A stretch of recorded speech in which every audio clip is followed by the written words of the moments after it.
Good afternoon, everyone. I'm pleased to call to order the Committee of the Whole agenda for Monday, July 10th, 2023.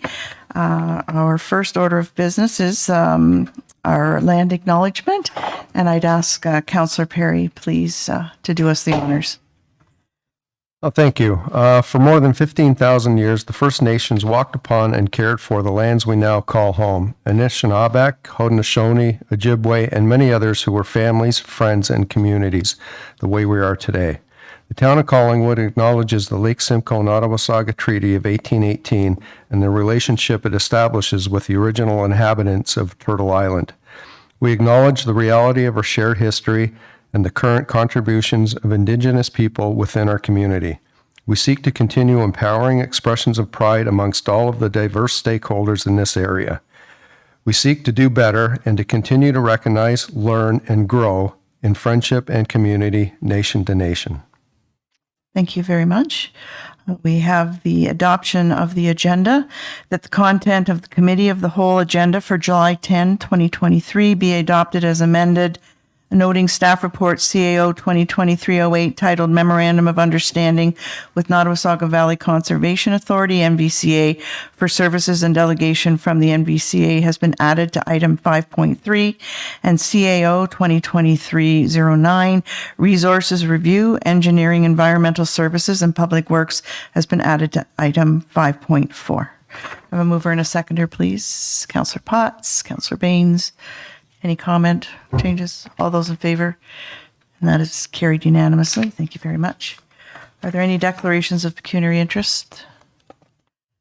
Seeing none, we know that if something arises, please bring it to the chair's attention. Thank you.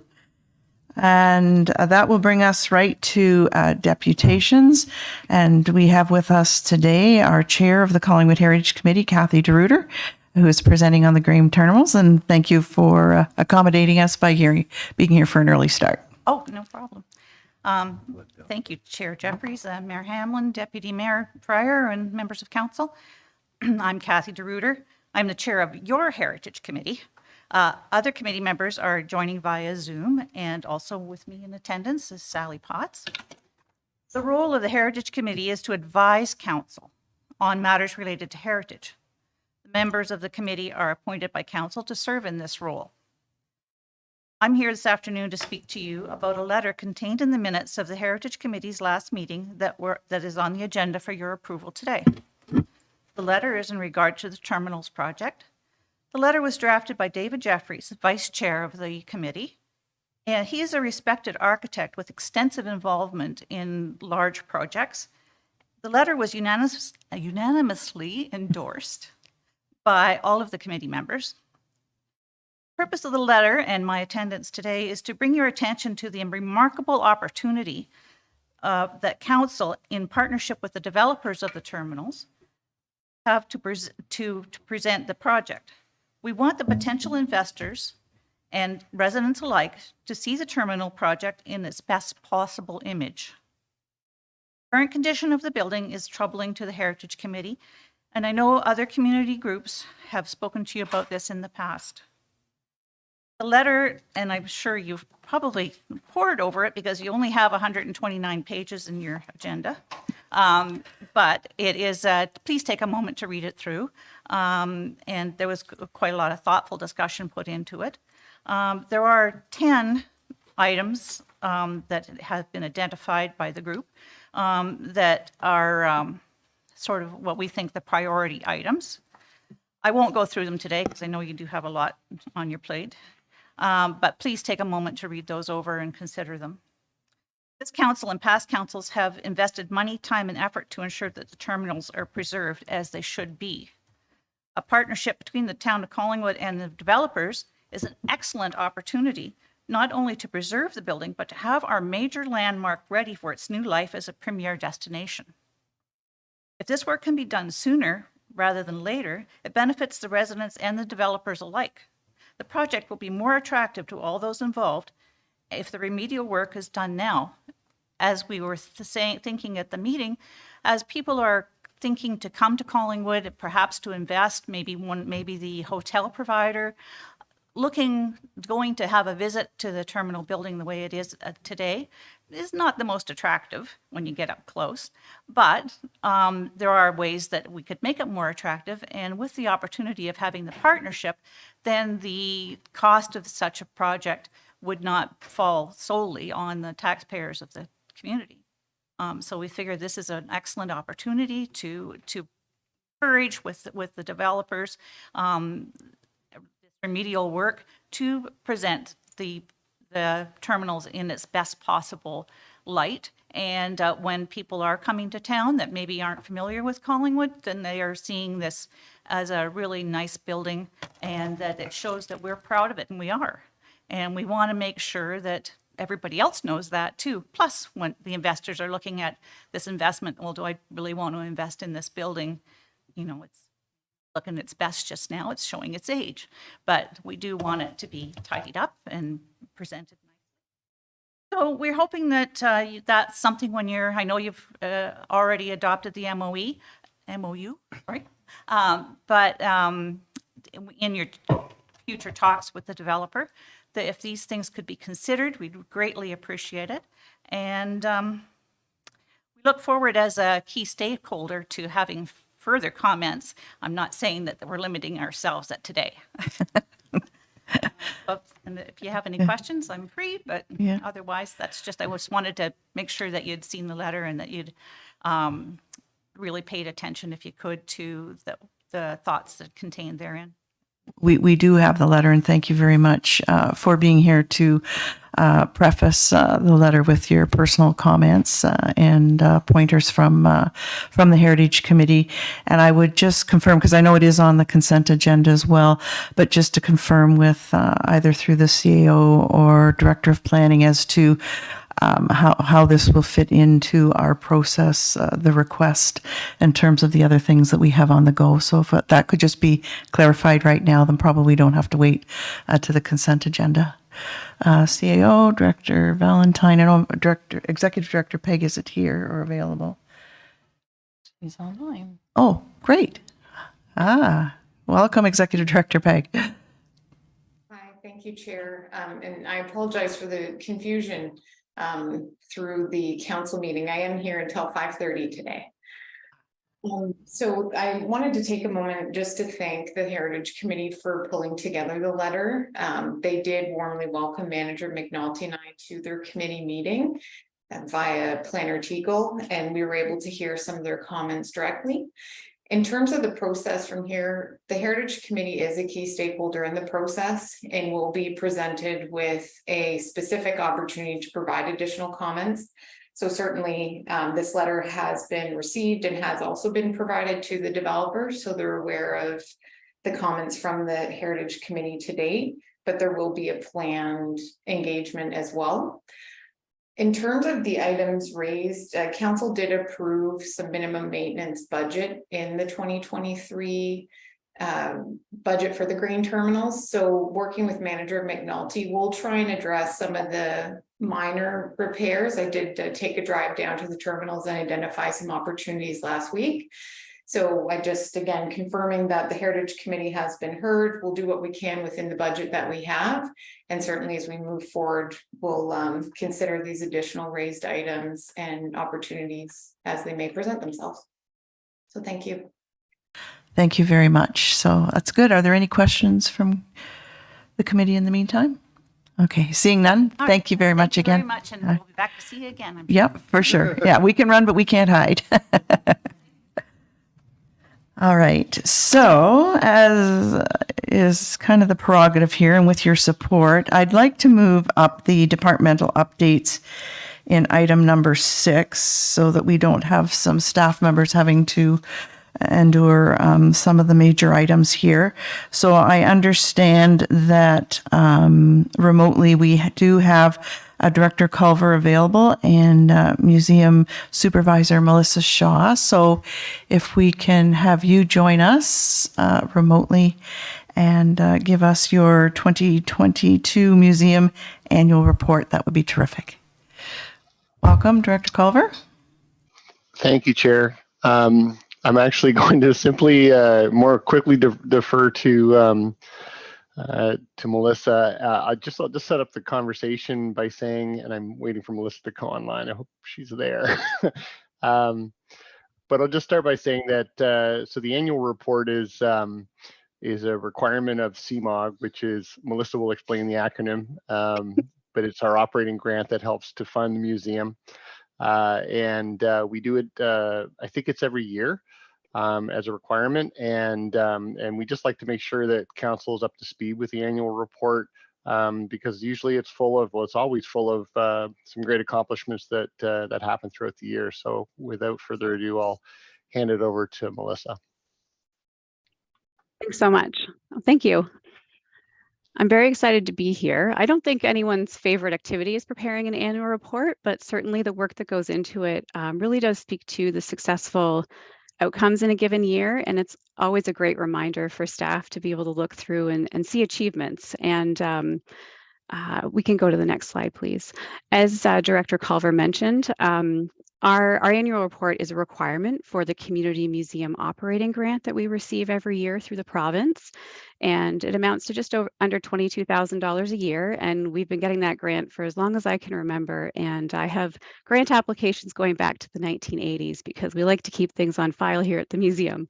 But our annual report takes a little bit of an interesting organization in that you'll see it breaks out our master plan goals, and then also has an activity report. And that is a requirement of the CMOG that we do report specifically on various activities that the museum engages in as part of our normal operation.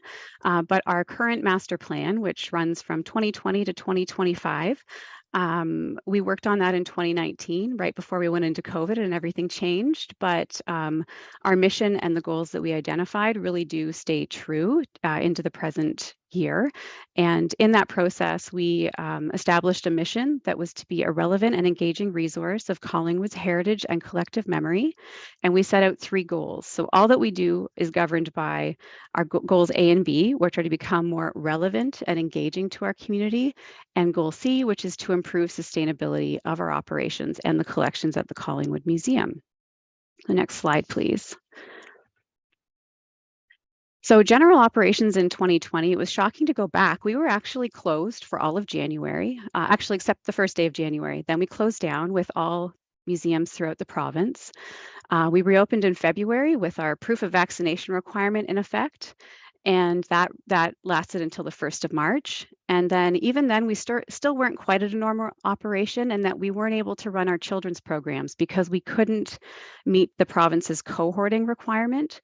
One of the unique things about our programs are that we run 3-hour program a day, and they're very accessibly priced, and we just can't guarantee that the same group of kids over the March break, for example, is going to be together. So we couldn't meet that requirement, but thankfully later on the province removed that and we were able to regain that operation. But 2022 was a great visitor year, our highest since 2019. We had 5,369 visitors just for the museum gallery alone. That doesn't include other activities at the museum, such as people coming to look at images or doing research or coming to find information. We also had a really great year in admission donations, despite being having less visitors in the building. We actually had a 25% increase in our admissions. We suggest $4 for admission at the museum, and it's again in our goal to be accessible. We don't have an established fee, just the request for donation. Our gift shop sales in 2022 were also quite great, just over $16,000, which again was a 23% increase over 2019. And we had a lot of new members, 23% increase over 2021. So a lot of new ways, or not new ways, but great ways we were engaging with the community. Next slide, please.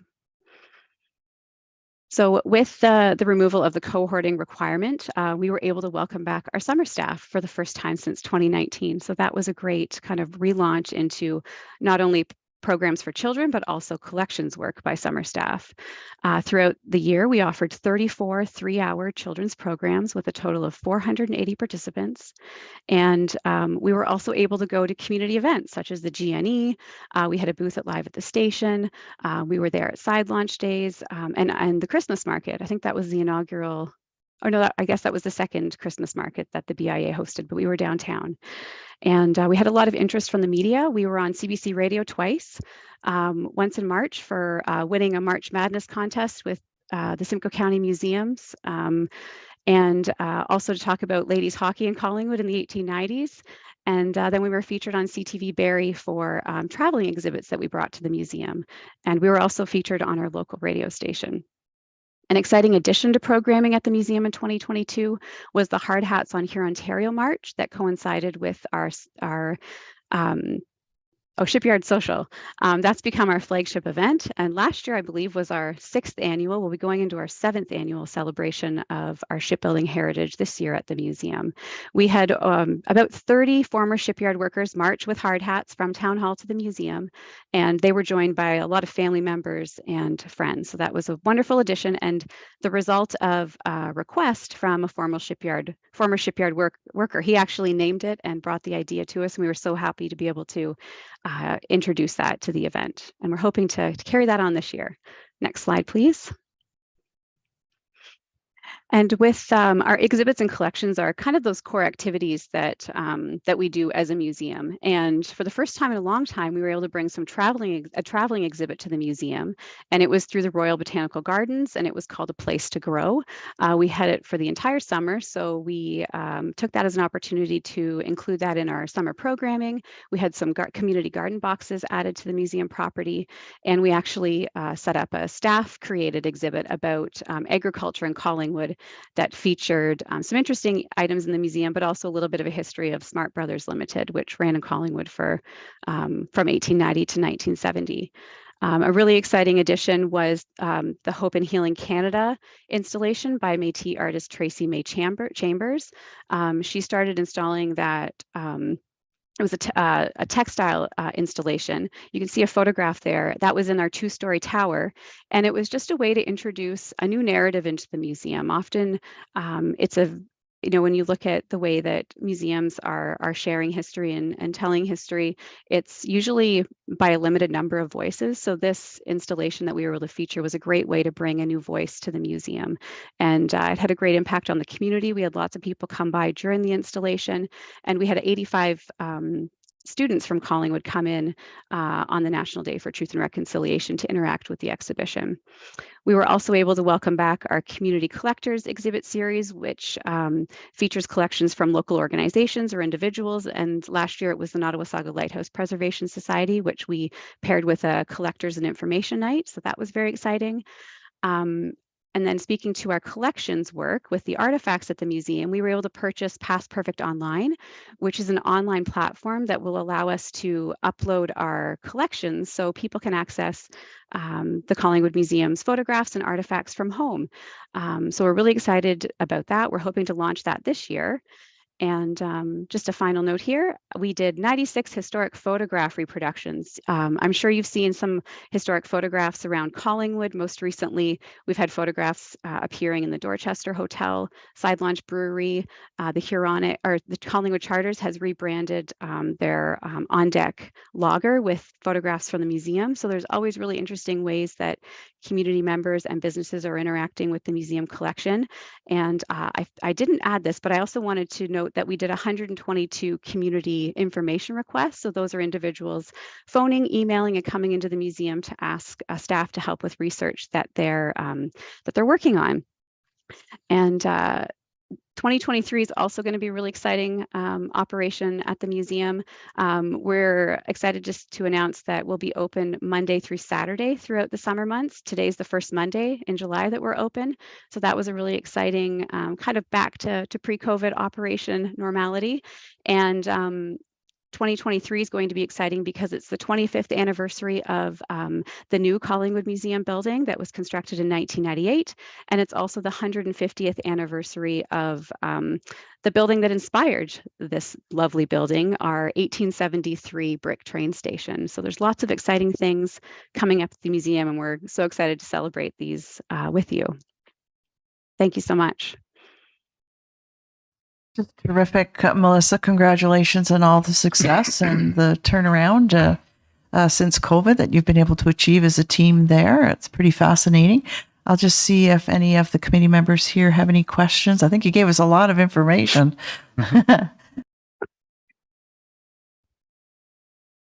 Just to say congratulations, keep up the great work, and we love what you do. Thank you so much.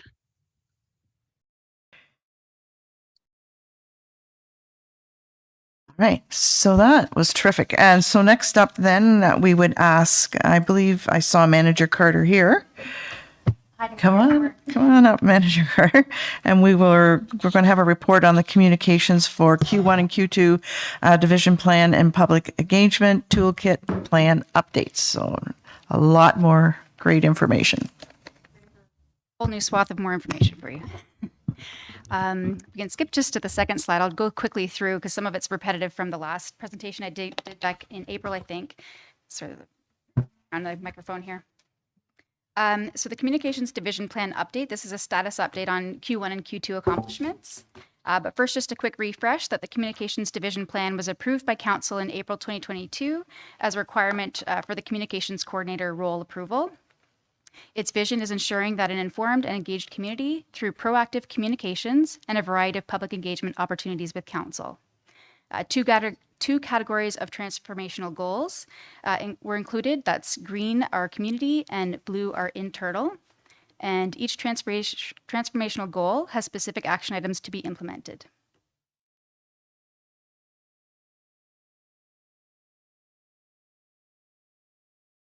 First was ask the community what they want. Second, be a trusted source with timely information. Provide authentic and impactful two-way engagement with the community. Internally, improve visual materials and improve internal processes. Next slide. So the first goal, ask the community what they want. A community survey was launched in June 2022 to gather feedback from the residents so we can better understand the ways in which the community wants to receive information and be engaged to participate in local government. One thing I will say is this has come up recently in a few conversations I've had is that this wasn't a one and done check mark and we're moving forward. Our doors are always open and listening. If you have any feedback from the community, we'd love to hear from you on ways that we can improve. Next slide, please. Okay, in action, we asked and listened. E-newsletters. We have 8 currently, so since the last update, we've launched a heritage newsletter. It was launched in February. Town website improvements, they're continually happening incrementally. We are in the middle of undergoing a website cleanup, looking at content from both a customer service lens and an accessibility lens. And next year, we'll be putting in the budget for a new website and engagement portal to make sure that it's both user-friendly for the inputters as well as for the public. The billboards is on hold, looking at streamlining the usage of town signage. Easily accessible calendar of events. I realized I updated this, but I forgot to include the extra information about the events. In April this year, we launched a subscription button on our website for town news and notices and employment opportunities. We were going to add events to that, and then we realized people would be inundated with every single event that keeps getting added to our calendar because we have many, many more being added every day. So it's with PRC right now for consideration, potentially doing either monthly or quarterly update, some sort of subscription in that manner.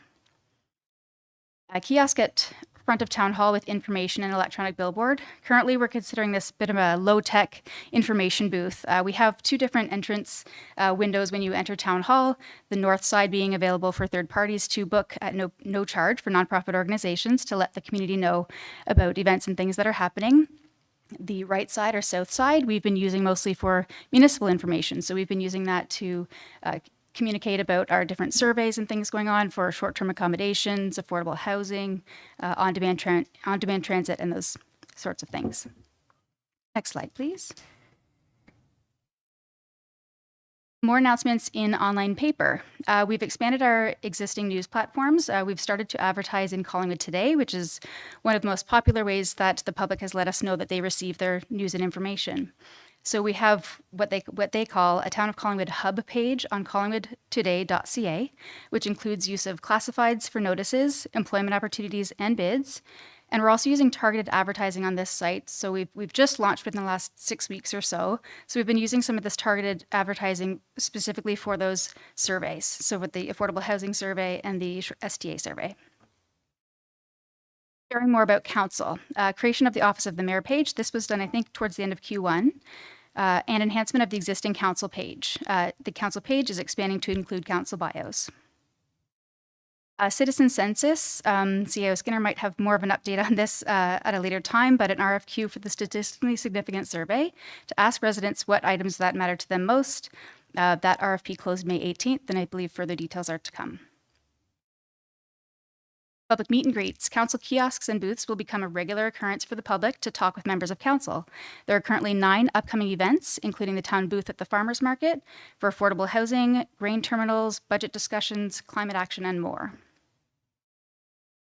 Finally, education on how our government is structured was one thing that was asked for by the public. So I had put in the budget to launch a municipal information guide, both virtual and print copy, that is on hold for the moment, pending resources required to make sure that our website is fully accessible by the end of the year. Slide, please. Further action items completed in Q1 and Q2. We updated the town's social media policy, platforms, and approach to ensuring ongoing alignment with the town's desire for providing respectful forum and fact sharing.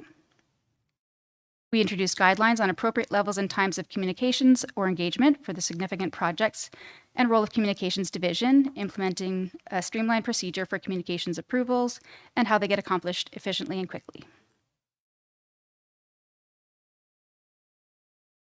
Finally, identification of large and significant projects that warrant a plan for community information or engagement and delivery of that plan, including consultation and collaboration with community groups and other levels of government. These were all completed in Q1 and Q2.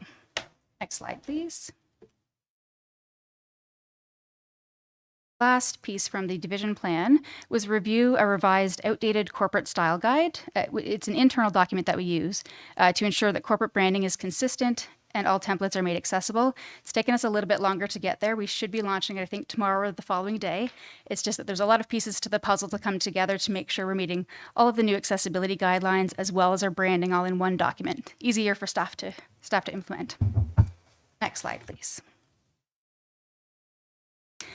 Now, this is the big update we were excited to present today, and it took a little bit longer than we anticipated to get this to you. We are looking at doing a public engagement plan refresh. We've engaged the services of Red Brick Communications to facilitate roundtable discussions or sessions with the public. We had a kickoff meeting June 27th, as well as a leadership meeting with Mayor Hamlin and CAO Skinner on July 5th. The scope of the work will be they're going to include a review of existing public engagement strategy. There is an existing one from 2015, but it's not currently being used. And our internal communications plan template to find synergies to ensure that the processes and outputs meet the desires of the community and internal resources available. Excuse me. We want to ensure that the community is well-formed and the opportunities to engage and that it's easy to participate. We aim to present back to Council in the fall a community engagement action plan that will be both inspiring and encouraging to the community while managing with our current resources. The timeline, opportunities to participate in the roundtable sessions will begin shortly, hopefully August, September timeline, so stay tuned. Next slide, please. It's been a busy first half of the year. That's all. That's all, that's it? Yeah. That's pretty amazing. All right, so a lot of work that you've updated us on there. That's terrific, and lots to look forward to as well. Are there any questions from any of the committee members? Yes, Councillor Baines and then Councillor Doherty. Thank you, Chair Jeffrey. To Manager Carter, the roundtables you're speaking of in August, those are on specifically the communication process with citizens. Is that correct? Not on any specific event like the master plan or the official plan or... It's not topic specific. It's more on how people want to be engaged. So we did the survey last year on how you want to be communicated with, how you want to find out about these things. And we're going to do a bit of work on that too as part of this project. But it's how do you want to be engaged for all the other specific projects? So it'll be kind of giving us a template to follow for all future public engagements. Thank you. Vice Chair Doherty?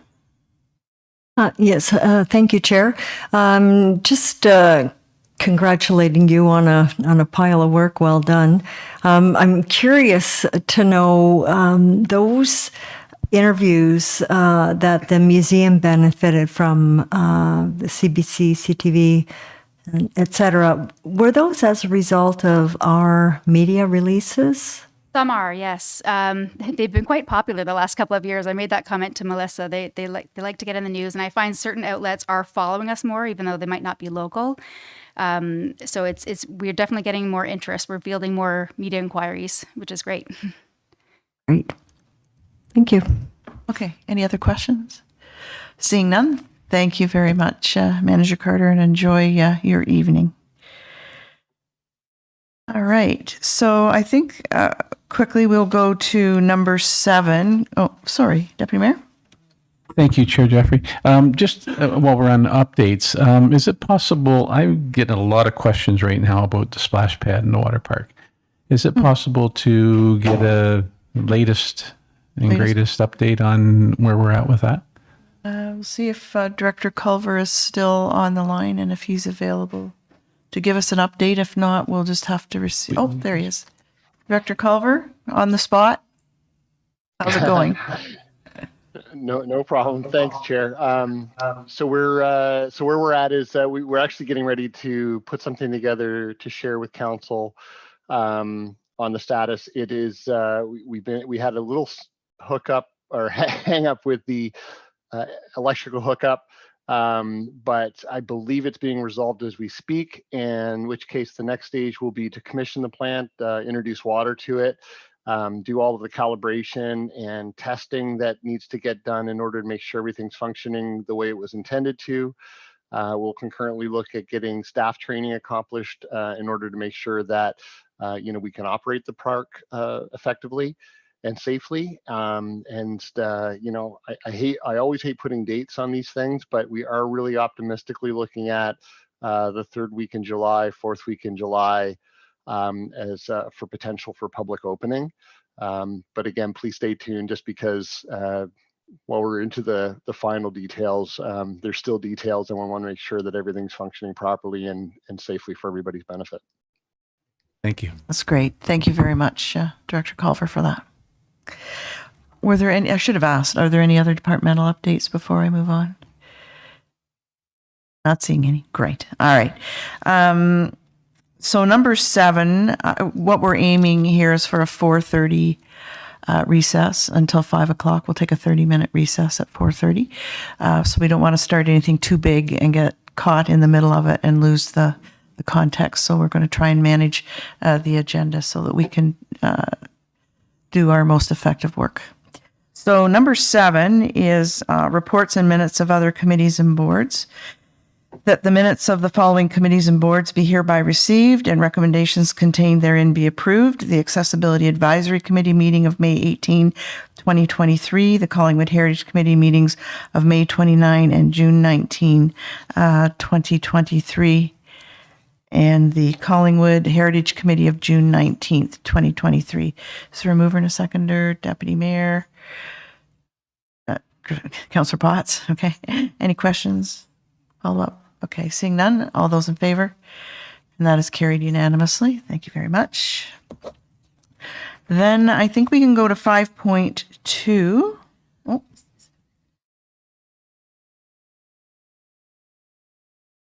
Could be.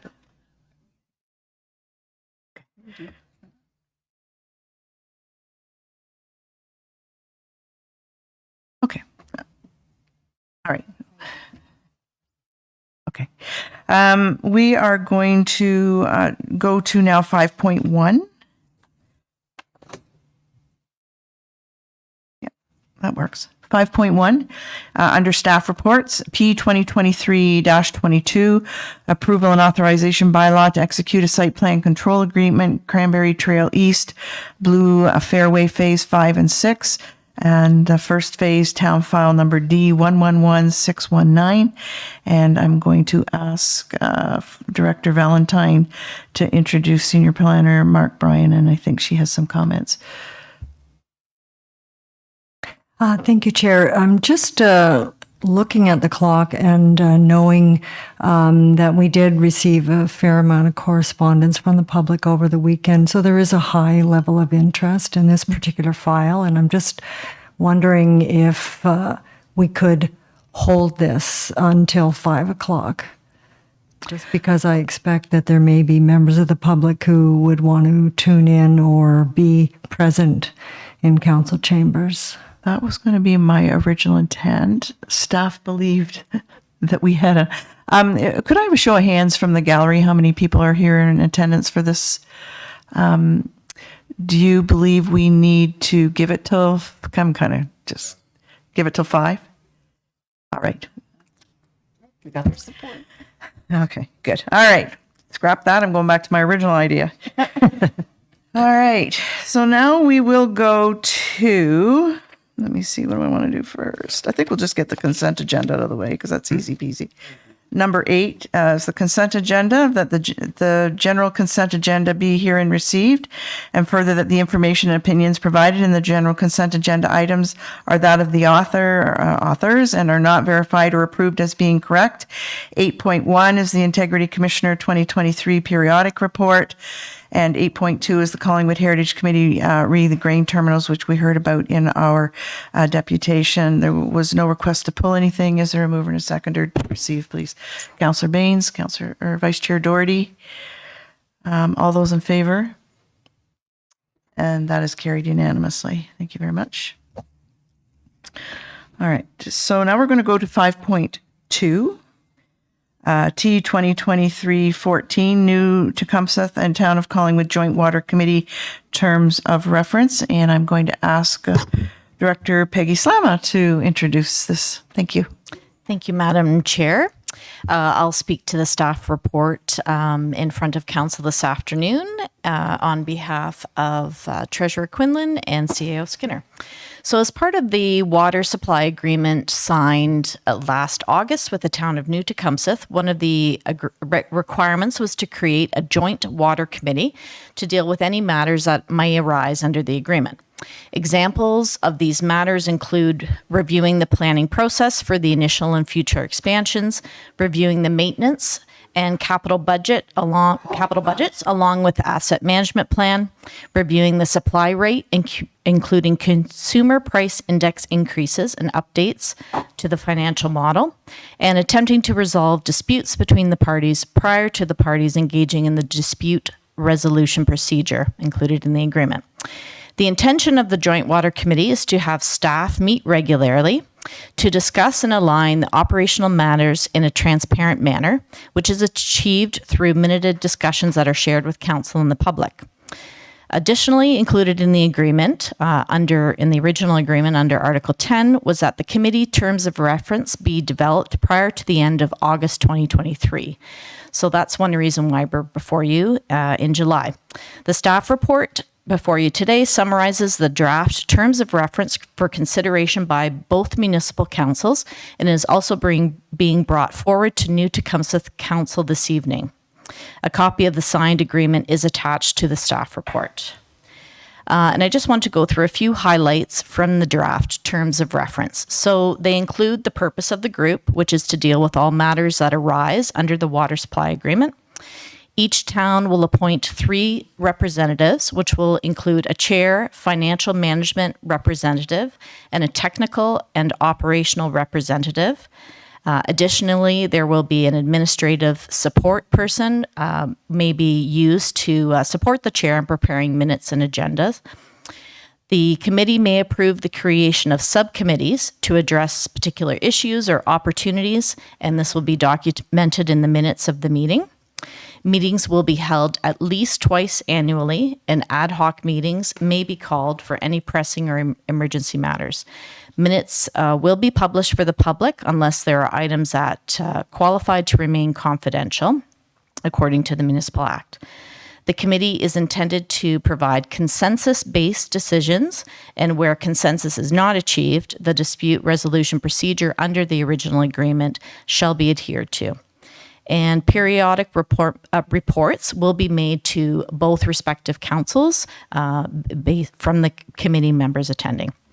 So the draft terms of reference is included as Appendix B to the staff report, and this has been developed jointly with staff from New Tecumseth. The staff drew upon another larger municipality with a similar agreement to prepare the draft version, and we refined that to suit our own context. Staff feel that the current draft is fair and reasonable and will meet the needs of each municipality. As a reminder, significant decisions, including changes to the agreement and other items not delegated to staff, will remain with the two councils for decision. And as another example, established procedures will also remain, such as asset management items will be included in respective municipal budget recommendations and approved by each council through the established budget review and approval process. So that's my summary of the report and the terms of reference in front of you, and I'd be happy to take any questions. Thank you very much, Director Slama. So I'm just looking out to the gallery. Is there anyone here wishing to weigh in on this staff report? Seeing none, I'll ask the clerk to check online, please, to see if someone would like to speak to this. Thank you, Chair Jeffrey. We do have 2 individuals participating remotely at this time. If they wish to address the committee of the whole regarding this report, please press the raise your hand feature at the bottom of your screen. Not at this time, Chair. Okay, thank you. So we will put the motion on the floor. The staff report T 2023-14, New Tecumseth and Town of Collingwood Joint Water Committee terms of reference be received and approved as presented, subject to New Tecumseth's council approval. Mover and a seconder, please. Councillor Houston and Councillor Perry. And questions, please. Deputy Mayor. Thank you, Chair Jeffrey. No question. I support, as I did back with the initial agreement, that there needs to be this type of form of joint committee. I think the expectation is that what's established now, I think over the next couple of years, especially with everything going on, we're going to need to possibly make some adjustments as we go. But if council chooses not to staff at all with staff, or not put only staff in place, I just wondered about the functioning of these meetings. Are these considered? These wouldn't be considered public meetings, because it is about a lot of business discussions, right? So my question, I guess, through the chair to the CAO, and it would be about the functioning of the committee in regards to would council be able to attend to hear, as I said, the next couple of years, especially with everything going on, there's going to be a great deal of discussion amongst the this body on behalf of the two councils, or in conjunction with the two councils, not on behalf, because they'll be bringing everything back. So I wondered about that. Okay, so you're asking about observation abilities of council members, just to observe the meetings but not participate. How it would function as a committee in regards to public interaction as well, yeah. Okay. CEO Skinner? Thank you, through the chair. The intention of the meetings are that they're operational in nature, and that the minutes or any decisions made are communicated publicly and to council members. If a council member or a member of the public really wanted to see the discussion happen, I don't think that's prohibited. Just typically we wouldn't be broadcasting them or having them run like a public input meeting. They're more along the lines of which high lift pumps will be maintained at what times, when we're contracting certain companies to look at the long-term costs, or the asset management planning and capital planning, the audited financial statements to make sure that we've allocated the costs appropriately. So. Yes, please. And Director Slama touched on this. One of the key things that the committee will be discussing, and I believe maintaining in conjunction with what the terms say, is in 5.2 of the agreement. It talks about the supply rate. and it's being established right now. But of course, there's a great deal that's going to happen over the next couple of years, specifically the water and wastewater study, which is going to be a key component in how the committee will discuss with New Tecumseth the sharing of decisions that are being made, because there'll be cost impact, right? So I just was making sure that I understood how it would function, because and I'll talk more about this on item 5.4, because I have some tie-ins to it. But as I say, I definitely support the committee. No question that. It's just I do think it's going to be a committee that's going to have some need for massaging as we go, when we see how things are going. But in 5.4, we talk about some new expenses, and it got me thinking about, well, how does that affect the New Tecumseh agreement? Because we have written right in there 2023 to 2027 supply charges. But it is pointed out that the water rate study is something that will be paramount in establishing those. And if adjustment needs to be made, then it's discussions through this committee. So I'm very much in support of this committee and its work. Okay. All right. So everybody's clear on that. Any other questions? Vice Chair Doherty, do you have questions? It was along the same lines as Okay. what the deputy mayor All right, asked. So you don't need to I have- follow up? Okay. All right. Good. All right. So seeing no further questions, and we have a mover and a seconder, then I will call for the question. All those in favor?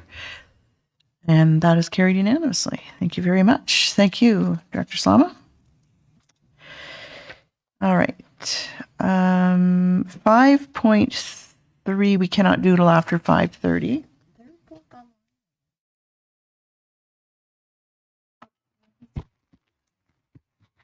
Then that would be no problem.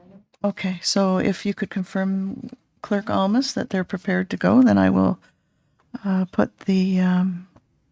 will introduce them. Certainly. Thank you, Chair Jeffrey.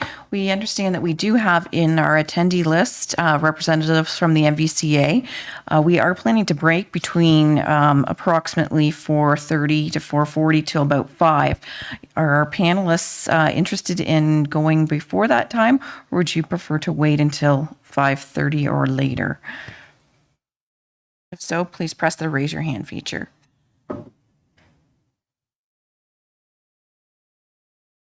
Looks like they're good. All right. So that's terrific. This is item 5.3. It's CAO 2023-08. It's a memorandum of understanding with Nottawasaga Valley Conservation Authority at NVCA for services. And I'm going to ask CAO Skinner to introduce NVCA CAO Doug Hevenor. So CAO Skinner, please take it away. Thank you.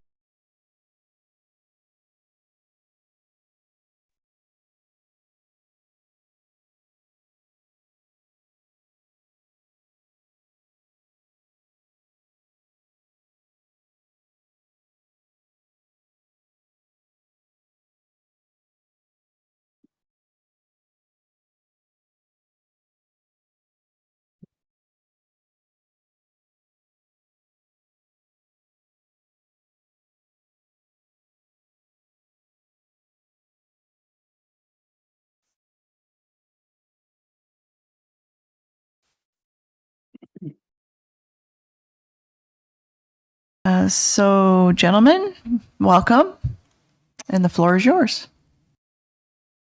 Thank you very much. Through the chair, if I may, do I have control of this PowerPoint? Doesn't appear so on my computer. Okay, thank you very much. Just wanted to confirm that. It's our pleasure to be here today. Chris Hibbert and I are here representing the NVCA, as CEO Sonia said. We're happy to handle your questions at the end of our presentation and speak to the staff report that Sonia has provided as well. So if you go to the next slide, please. I thought there's some new counselors here, and I did have an opportunity to have a great conversation this spring at your flag commemoration day when we had the rain out. We were in the curling club. I had an opportunity through Councillor Baines to come over and meet a few of the councillors and talk about the NVCA a little bit, but I still want to provide a little background for you, if I may. We were established 63 years ago, and the NVCA is legislated under the Conservation Authorities Act. As Sonia mentioned, we're governed by a board of directors, and all of our member directors are municipal elected officials from the 18 municipalities within our watershed. Our watershed is about 3,700 square kilometers in size, and you can see from the map there outlining the Nottawasaga River and many tributaries that are there. It's a valley system. It has an escarpment to the west with cold water streams that run down. Your jurisdiction in Collingwood is one of the only areas in our watershed that the river systems coming off the escarpment don't drain directly into the Nottawasaga. Rather, they drain directly into Georgian Bay. So as you're aware, as most municipal governments are, this is a rapidly changing time for population. It's extremely high growth. We're looking at development popping up everywhere. We have development really knocking at our door at the south end of the watershed in the Holliston area. New Tech is one of the fastest growing communities in Canada right now. If the Midhurst development in Springwater has really picked up and moving along. And Collingwood's no different. The watershed is growing, and we all have to make adjustments for that. One thing that is important, though, is that we need to balance agriculture, the development growth, and the environment at every opportunity we can, because I think we're all aware that we're in a changing climate situation right now, and it is going to speed things up. We're tested by the fires that are happening across our country right now and the higher temperatures. Next slide, please.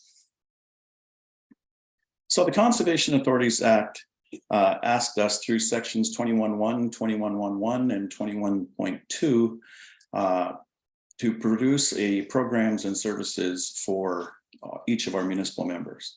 And those services are broken down into category 1, category 2, and category 3 are other programs and services.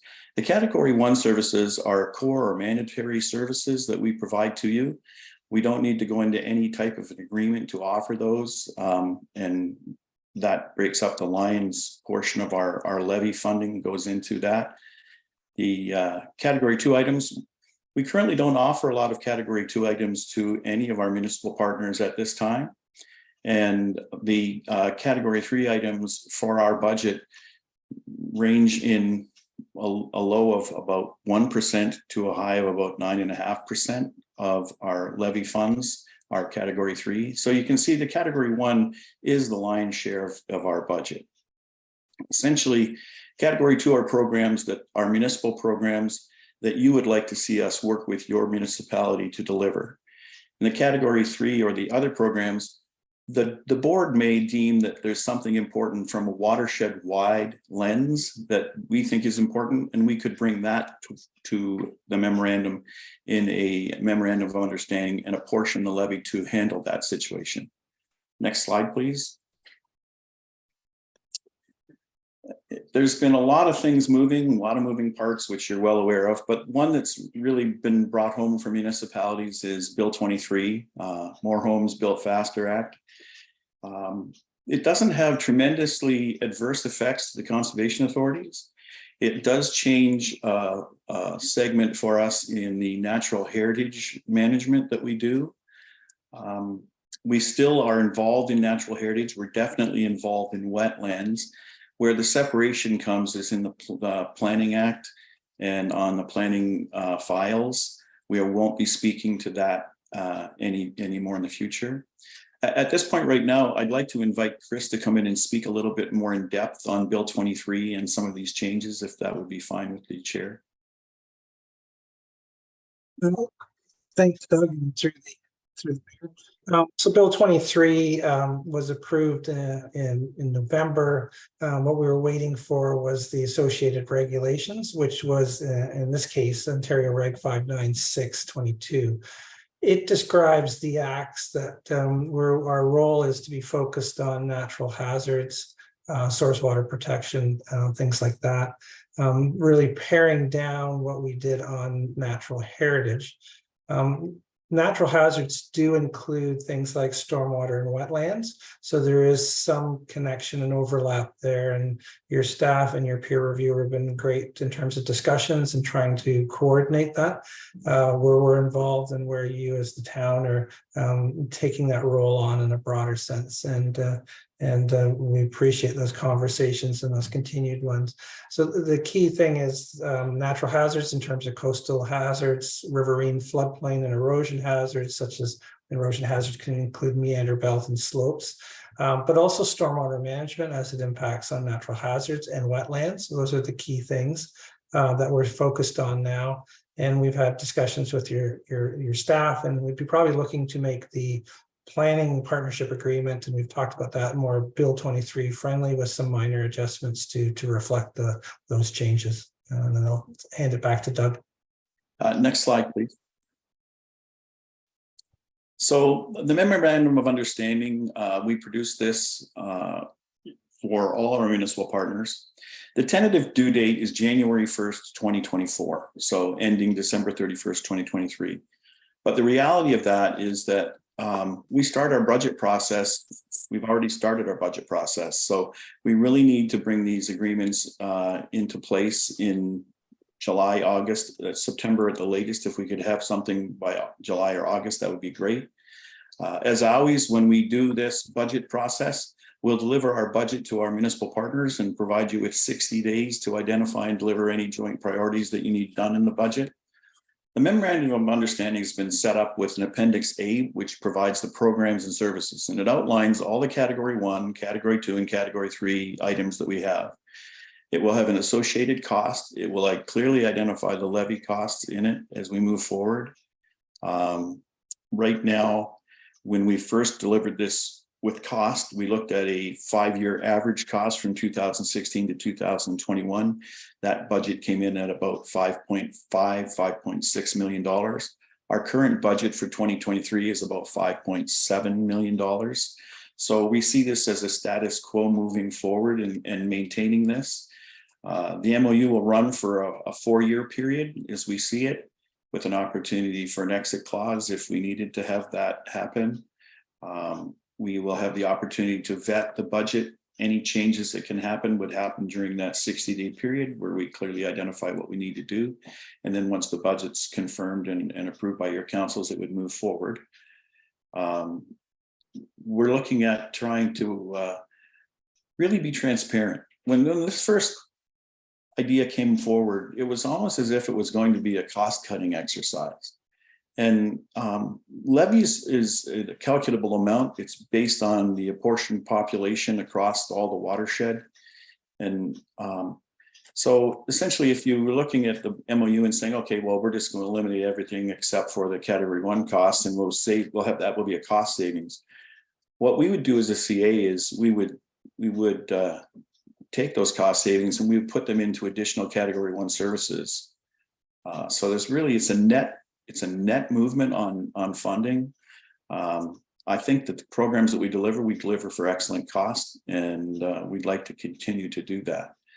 So we can move on to the next slide, please. So the next steps here, the inventory has been in Sonia and team's hands. We've had a couple of good conversations about it. We've answered questions back and forth. We're prepared to continue to answer questions back and forth. We hope to have this, as I said, signed and delivered by July, August of this year. And if that is can be accommodated, that would be greatly appreciated by the NVCA staff and board. Next slide, please. So with approval, we look at the Conservation Authority bringing our budget for 2024 to you as a different format. There'll be no comparison between 2022 and 2023. Okay, so what we're going to do is we're going to break out all the Category 1 costs and all the Category 2, all the Category 3. And just to make you aware that some programs that we operate in the NVCA, for example, monitoring can deliver cost in all 3 programs. So this exercise is truly an exercise of transparency for each council member to clearly understand where the dollars are, where we spend our money, and how we do it. one thing I really want to point out is we have a very, very good ability to leverage dollars that we get. And that's what levy provides for us. Money to start program, to pay for staff, to go out and chase more dollars. If I look at our 2023 stewardship program, where we're doing work on the Nottawasaga River, and we do work on many of the tributaries that run into the Nottawasaga River, we get $150,000 in levy funding. And each year, that final spend in that program runs between $780,000 to $1.2 million. And we consistently are delivering, for each dollar we receive, we're delivering $4 to $5 additional dollars in that type of program. So that's the one thing the NVCA can bring to the board. We balance your dollars. Right now, 1% of our funding comes from the province of Ontario, and approximately 49% of our funding comes from our 18 municipal partners. The NVCA, through costs and services and fees and donations and grant writing, pretty much matches the province and the municipal partners dollar for dollar. So I think we are a good partner when we look at, I think you'd be hard pressed to find a lot of other partners that come seeking your financial support that match every dollar you put into their coffers. So I believe that the services that we provide, the value that we provide, and just the goodwill that we create within these communities is exceptional. And I'm asking for your support today to please consider supporting Sonia's staff report as we move forward. Next slide, please. So it's been our pleasure to be here today. I'll leave you with a beautiful picture from Tiffin, Sugarbush. Yeah, it does. You know, it's just we're doing a Japanese forest walk right now. I imagine we're all bathing and enjoying this. Everybody works hard. You and your team, Mayor Hamlin, work extremely hard, and just take a minute and enjoy the presence that there is there, and know that you can come and enjoy this in your watershed, in your neck of the woods. You know, you have wonderful supporters of tree planting. The private donor that you received recently is just doing extraordinary things. We're actively participating in that program, and we're happy to support your community any way we can. So on behalf of Chris, myself, and the NVCA and our board, thank you for this opportunity to meet with you today, and we'd be happy to answer any questions. Thank you. A couple of wrap-up comments, and what we will do then, CAO Hevenor, is we're going to go to the public, and then I'll put our motion on the floor, and then council will have their discussion, just so you know how our process is going to work here. CAO Skinner? Thank you. Just briefly, one of the things that CAO Hevenor didn't mention as explicitly is that the reason we have multiple municipalities on the board at the Conservation Authority is because when the water falls, that point where the droplets start to tip into a certain river, that becomes the irregularly shaped bowl that the Conservation Authority Board will represent. So that's why there's multiple municipalities, and why this municipality with a number of others are considering this question.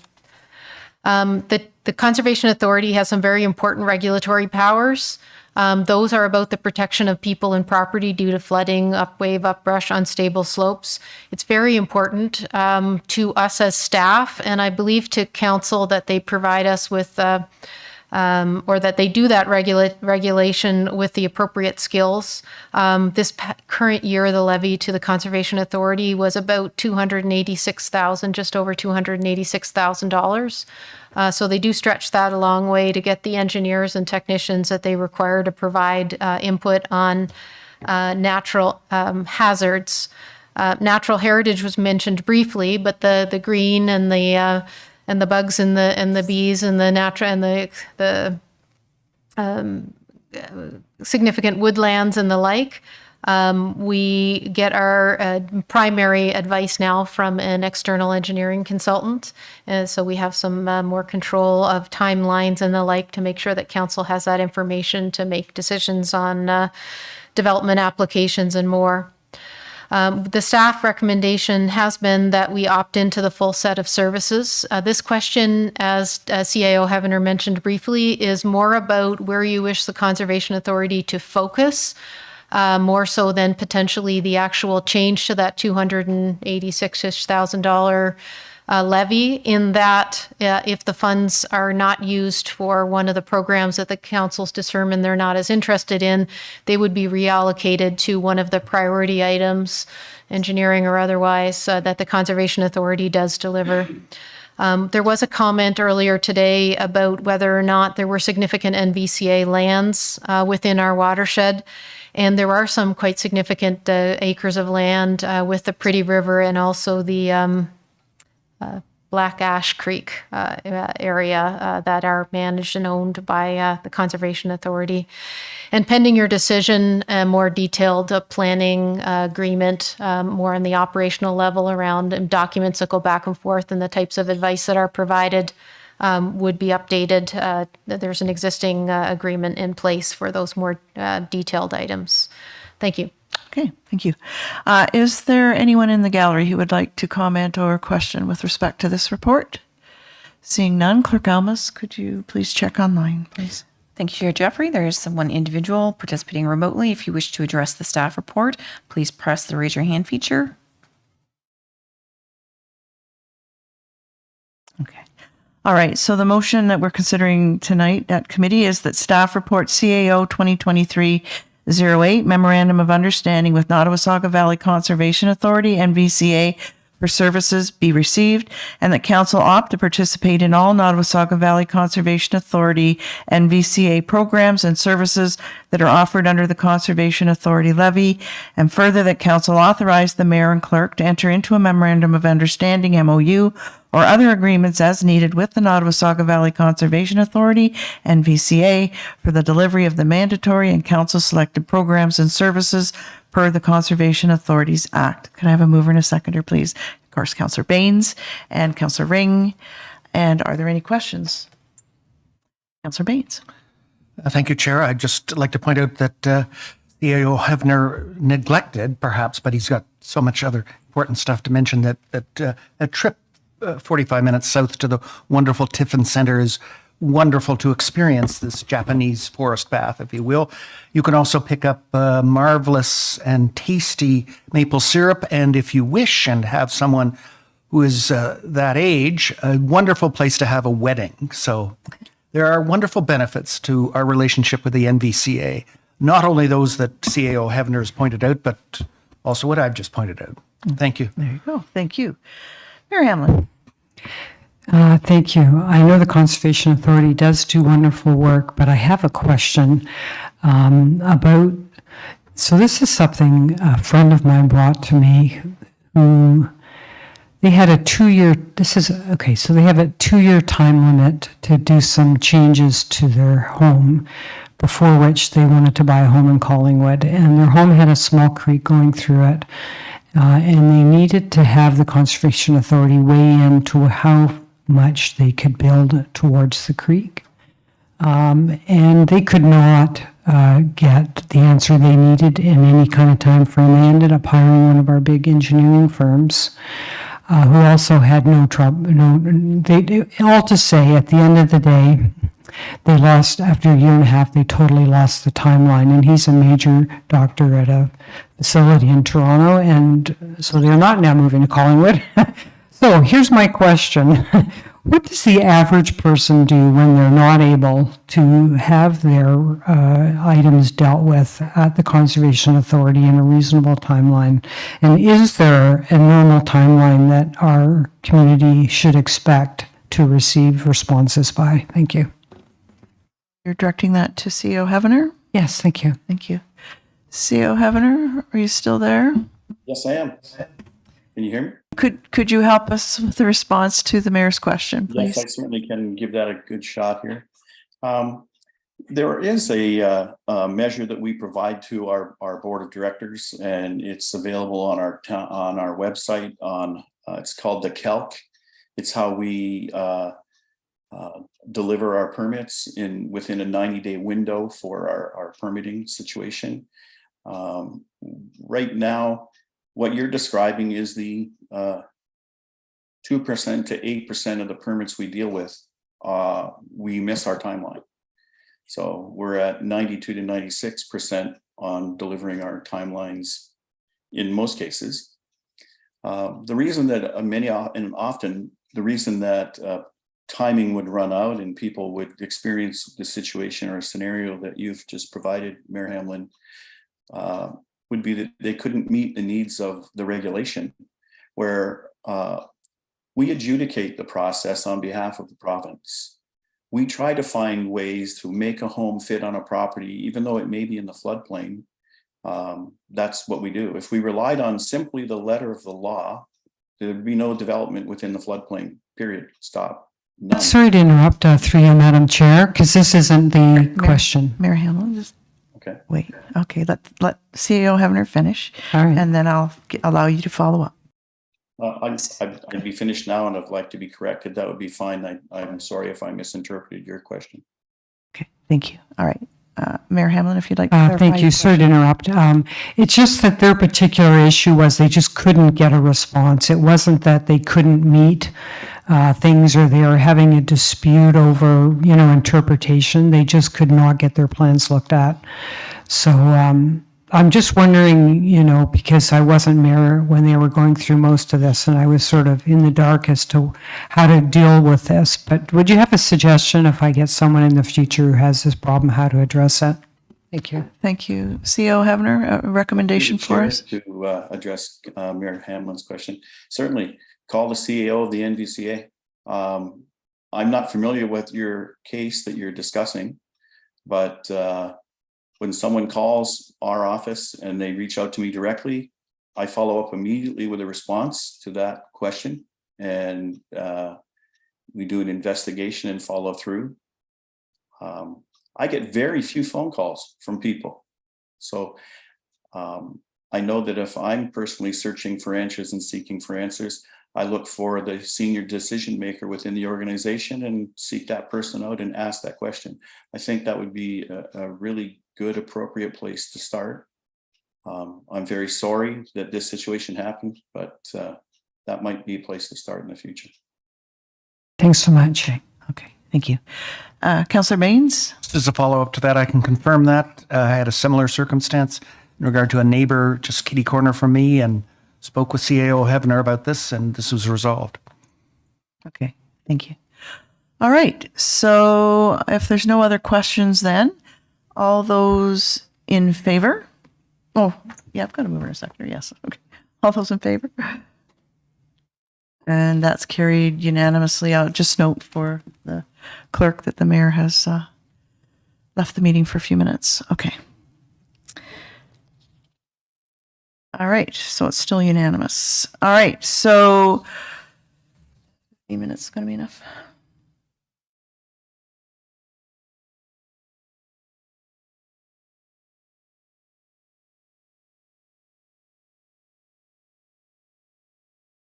All right, so I'm going to say, as long as the gallery doesn't throw tomatoes or anything, that we're going to come back at 5:05.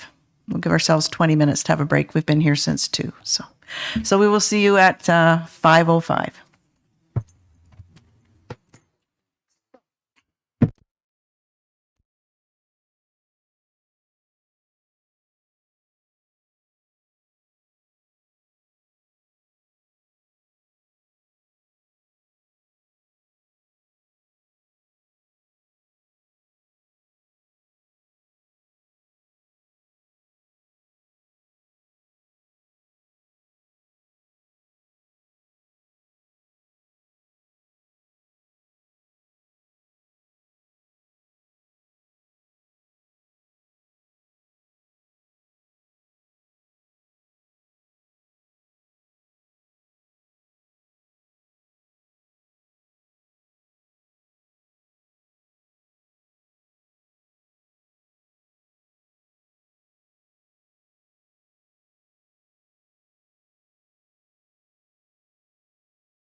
Yeah. Hit it again. Yeah. Welcome back, everyone. If I could have you take your seats, please. All right, so we're reconvening at 5:05 p.m. And if I have my, quiet please. If I have my list correct here, we have 5.1, 5.4, 9, 10, and 11 remaining on our agenda for this evening. So now we're going to begin with 5.1, which is P 2023-22, approval and authorization of a bylaw to execute a site plan control agreement, Cranberry Trail East, Blue Fairway, Phase 5 and 6, first phase, town file number D111619. If I could have quiet, please, I'd appreciate it very much. Thank you. First of all, a few rules of engagement before we turn it over to staff for their presentation. So this isn't a statutory public meeting per se. This is a committee meeting where we are so pleased to have members of the public out to comment on things that are before council so that we have your information. Each person can have up to 5 minutes. We time you. We'll give you a 30-second warning to wrap up. I think just to ask you to be respectful, to be concise, and to avoid duplication. We received a lot of your comments and questions since the agenda was published last week, and you will hear many responses to your questions and comments in staff's presentation this evening. So I would ask you to listen very carefully so that we don't have to ask the question again later, again with my request not to duplicate. Unless you have a question to clarify something that staff has given in their response, then please feel free to come up and do that as well. So I think those are the notes I've had so far, and I will turn it now over to Director Valentine, who will introduce our Senior Planner, Mark Bryan. Director Valentine? Thank you, Madam Chair, for the opportunity to provide some introductory remarks. This application is likely known to many on council, as a couple of years ago, the proponent did apply for a tree cutting permit, which was not issued by council at the time, particularly, closer, better. How's this? That's okay. I'll lean in. At the time, the tree cutting permit was not issued by council, particularly in recognition that there was an ongoing development process. So I will take a few moments before Senior Planner Brian makes his way up to the podium to set the stage for you, but certainly Mark will be providing additional details in his presentation. The application before you today is for a phased site plan, which is essentially one of the last steps for major development approvals prior to moving to construction. Typically, site plan approval is delegated to staff, but as this is an older application, it was received before the province required staff delegated approval authority, and hence it is coming before you as committee and council for a decision this evening. The property is a block on a draft approved plan of subdivision, and the lands are designated and zoned for medium density residential development. And this does include the permission for apartment style dwellings anywhere on the site, provided that setbacks are met and that lot coverage and maximum densities are not exceeded. At this site plan stage, we are not looking at what type of development is appropriate, because that was already determined through the official plan amendment and zoning bylaw provisions. But instead, we are focused on the details of how development will unfold on the property. Some examples of what we look at through site plan control is access for pedestrians and vehicles, location of walkways, lighting, waste facilities, landscaping, drainage, and building orientation. Notwithstanding that the Planning Act timeframe for approval of site plans is 60 days, which gives you a sense of the level of a review that's expected by the province.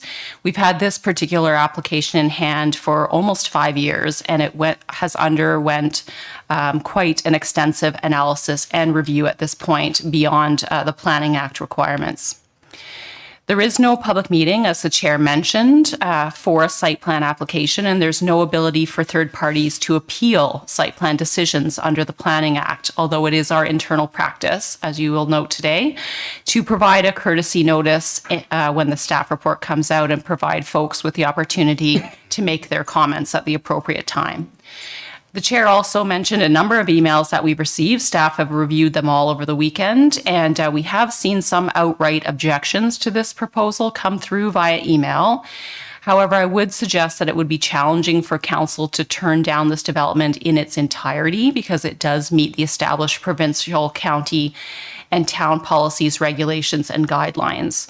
A refusal could be appealed by the applicant to the Ontario Land Tribunal, and that would then take the decision out of council's hands and move it to the tribunal. Through the previous tree cutting application and the general public outreach that we've heard over the years, there were two primary concerns that were identified by the community, both of which the developer has worked to address. The first is the loss of tree canopy, and the second is the location of the proposed apartment buildings on the site.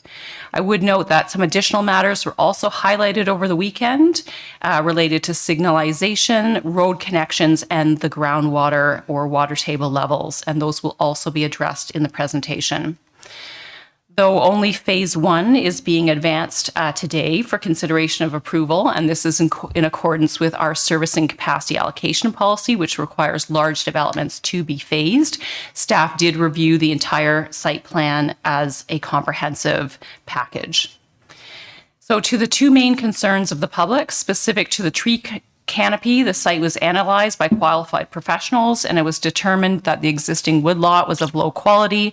There was no indication of habitat for species at risk on the site, and tree retention would be challenging when looking at accommodating the necessary site alterations for the proper servicing, grading, utilities, and stormwater management on the site, which is also very important to the surrounding community.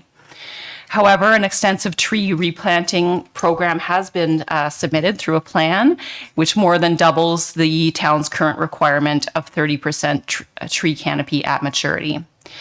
And then further regarding the location of the proposed apartment dwellings, which, as I noted, are in phase 2 of the site plan.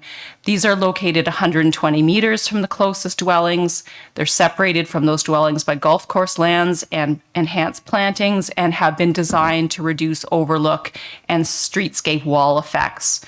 The location also supports efficient site configuration, a direct connection to the Cranberry Trail, and alleviates waste collection and traffic circulation challenges.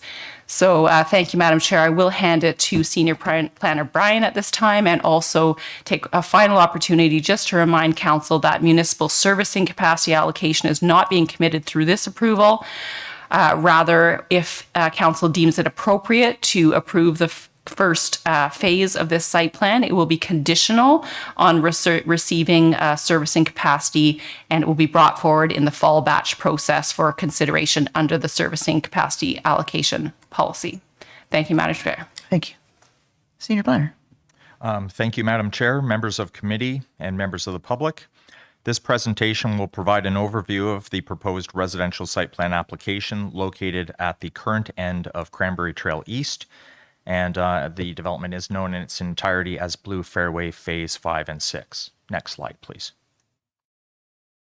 The subject lands are a 7.32 hectare parcel on a vacant development block within the draft-approved Cranberry Plan of Subdivision, and are located in between the existing sections of Cranberry Trail, being Cranberry Trail East and Cranberry Trail West. The development is approximately 600 meters to the south of Highway 26 West. Surrounding land uses include the Cranberry Golf Course, the Georgian Trail to the south, and residential development to the northwest and to the east. The proposed, next slide, please. The proposed development was the subject of a pre-consultation application in the spring of 2019, with an application for site plan control being submitted in the fall of 2019. The development proposal was for 249 townhouse and apartment dwelling units in a common element condominium tenure. Over the next several years, the development proposal went through 5 review submissions and was extensively reviewed by town departments, external agencies, and third-party peer reviewers. Next slide, please. The Town of Collingwood official plan, as noted, designates the subject lands as being medium-density residential. Permitted uses include the proposed townhouse and apartment dwellings to a maximum of 55 units per hectare, and the actual density proposed with the development is in fact 34 units per hectare. The town's zoning bylaw zones the lands as residential third density exception 50, which permits the proposed dwelling units and the freehold lots. Common element condominium tenure as well. Back up a couple slides, please. Now the next slide, please. The site plan application specifically, in its entirety, proposes 177 townhouses and 2 4-story apartment buildings with 72 dwelling units. This is all in combination with a common element condominium consisting of private roads for access, visitor parking, and gym and open space amenity areas. It is noted that the parkland conveyance requirements for this block were satisfied through land dedications with registration of earlier phases in the Cranberry subdivision. So the various phases that have been constructed to the east out to Highway 26 West. Access is proposed off of Cranberry Trail in 2 locations. The townhouses consist of bungalow units, 2-story units, and 3-story reverse frontage units on the connecting Cranberry Trail link. As noted, given servicing capacity allocation challenges, the development proposal is proposed to be phased, with the first phase being phase 5 and shown with the green line on the screen. That first phase would include 125 of the townhouse dwelling units, specifically 33 bungalow, 62-story, and 32 3-story townhouses. As well, of course, the private roads, parking, and gym and major open space area. The proposed Phase 5 approval would also entail grading, sanitary servicing, and other site preparatory works for the entire development, such as tree clearing, importation of fill, grading, drainage, and tree planting. The additional future phase, Phase 6, would require additional approvals for the remaining townhouse dwelling units and the apartment dwelling units, and the associated water servicing infrastructure. Thus, the approval today addresses the town's servicing capacity allocation policies, allowing servicing capacity to be appropriately distributed over several years. The site plan control agreement for the proposal contains a number of special terms and conditions addressing matters such as servicing allocation, conveyance of open space lands, achievement of Energy Star standards for the dwelling units, required easements for servicing and noise, waste collection, yard usability, and condominium warning clauses. Site plan control agreement also contains or will contain clauses pertaining to financial and security considerations specific to the proposed development, including a $5,000 legal deposit, approximately $95,000 in engineering fees, approximately $3.2 million in securities and appropriate insurance. Additional securities are being determined to address off-site works and plantings that would occur on the adjacent golf course lands. Next slide, please. The following 5 slides illustrate 3 typical blocks of townhouses, the Cranberry Trail streetscape, or a portion of it, and the apartment buildings. The slides will show the variety of styles, colors, ornamentation, as well as how the townhouse units, among other dwelling units, are articulated and differentiated for greater visual interest and, to a certain degree, to reduce the perception of density. Here we see the bungalow units that are proposed around the periphery of the site, with the exception of Cranberry Trail. Next slide, please. Here we see the 2-story bungalow townhouses. Next slide, please. Here we see the 3-story reverse frontage townhouses to be located along the Cranberry Trail connection. And in this case, the driveways and garages for these units do not front onto Cranberry Trail, but they are accessed through the private road system within the development. Next slide, please. And here we have a streetscape rendering for those 3-story reverse frontage townhomes. And of course, the garages and driveways are in behind. Next slide, please. And and here we see the 4-story, or the 2 buildings, 4-story apartment buildings, located at the southwest corner of the site. Next slide, please. This slide identifies the on-site and off-site tree plantings which have been proposed to address town canopy requirements and concerns over the removal of existing trees, as well as the location of the apartments relative to the development, the rest of the development, and in the context of the broader area, specifically the immediately adjacent golf course lands, as well as the existing residential areas to the northwest. The tree canopy at maturity is anticipated as being 43.9% of the site, whereas the town's urban design manual speaks to achieving a minimum of 30% coverage for development sites such as this. In combination with the off-site tree plantings that are proposed on the golf course, the coverage at maturity would be 71%. The location of the apartment buildings at the southwest corner of the site complies with the Collingwood official plan policies and zoning bylaw provisions, and staff are in general agreement with the merits of the location as presented by the applicant's planning consultant. To summarize their rationale, the buildings are 120 meters away at a minimum from the existing residences to the northwest and are buffered by the intervening golf course lands and the proposed enhanced plantings.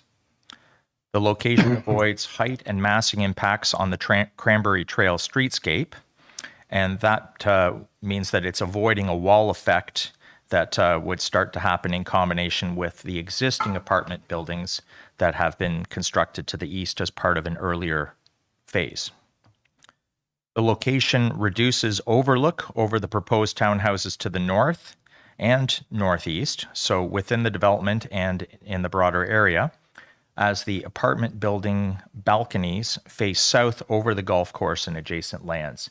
I don't think it's picking up quite there, but you can see that the building faces the southern face of the building, with the balconies faces over one of the fairways and over the treed section of the Georgian Trail. Next slide, please. This slide identifies the various studies and reports submitted in support of the proposed development that have been extensively reviewed by the applicable town departments, external commenting agencies, and third-party peer reviewers as appropriate. In response to recent public comments, Planning Services notes specifically that soil and groundwater characteristics for the site were studied by the proponent's geotechnical engineers over a required 12-month period, which needed to contain 2 wet seasons, and were reviewed by the town's engineering department and found to be acceptable. The site does require fill to achieve the requirement that basements be a minimum of 0.5 meters above the groundwater level. Next slide, please.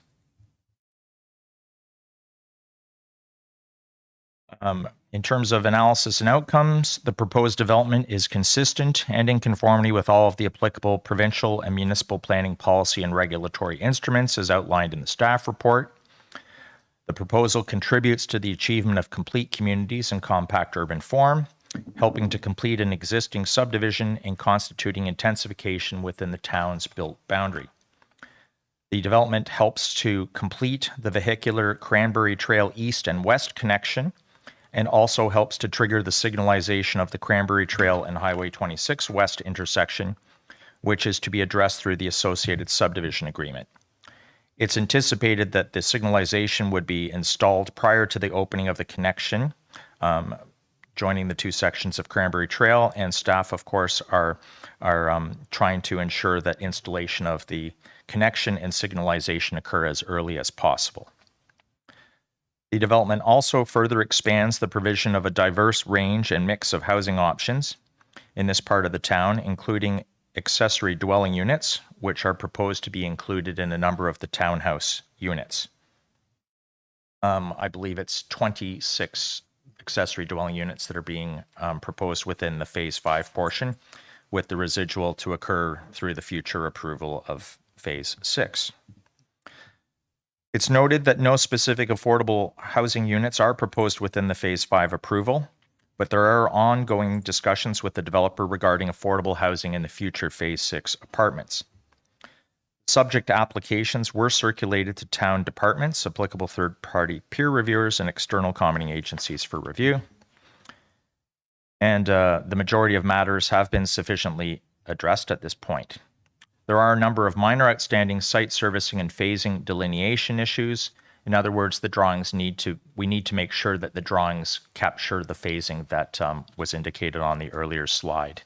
A couple of the drawings in the appendices, attachments to the report, do show the extent of phasing in greater detail, but that hasn't been carried through to the entire drawing set as yet. The development proposal also supports and is integrated into the town's active transportation system and provides additional open space.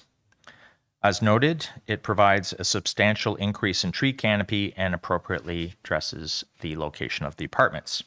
Next slide, please.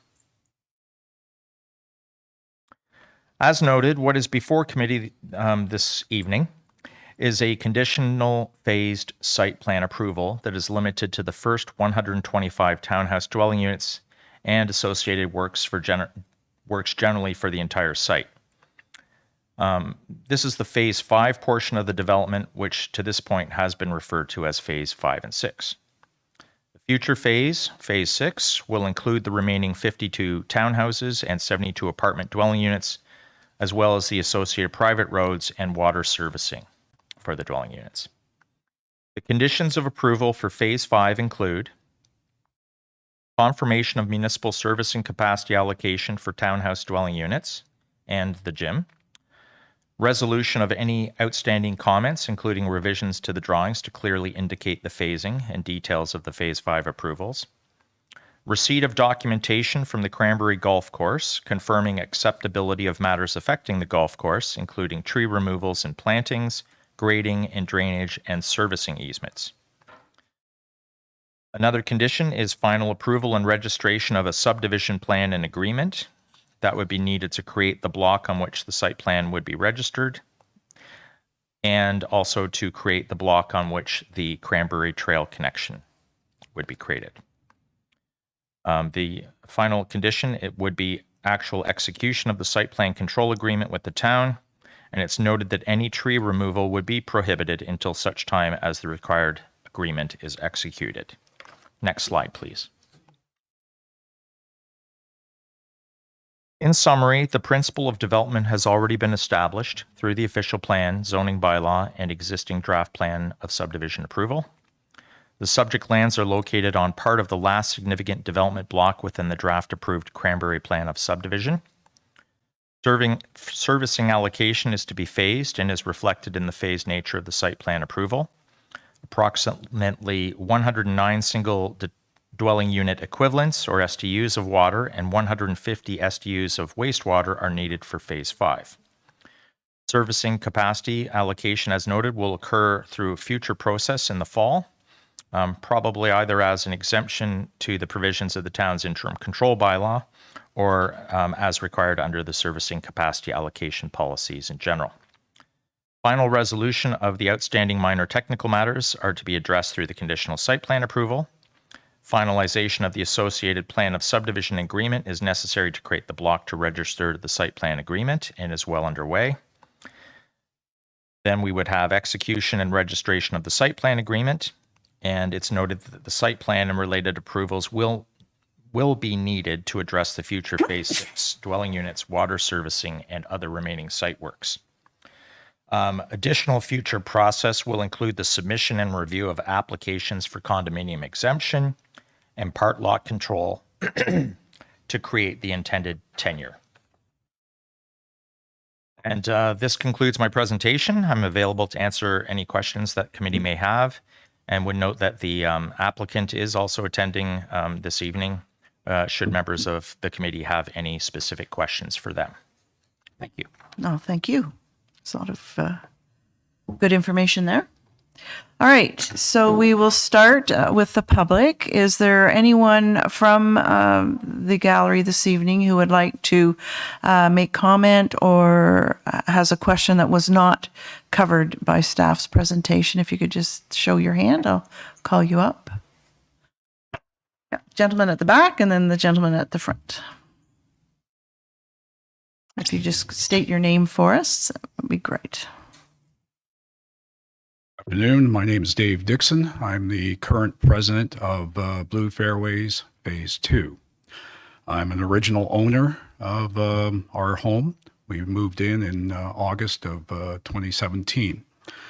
I just want to say, I don't know how else to say it, but this builder is not a reputable builder. He cannot be trusted. I'm sorry to say it that way. There has been so many promises made.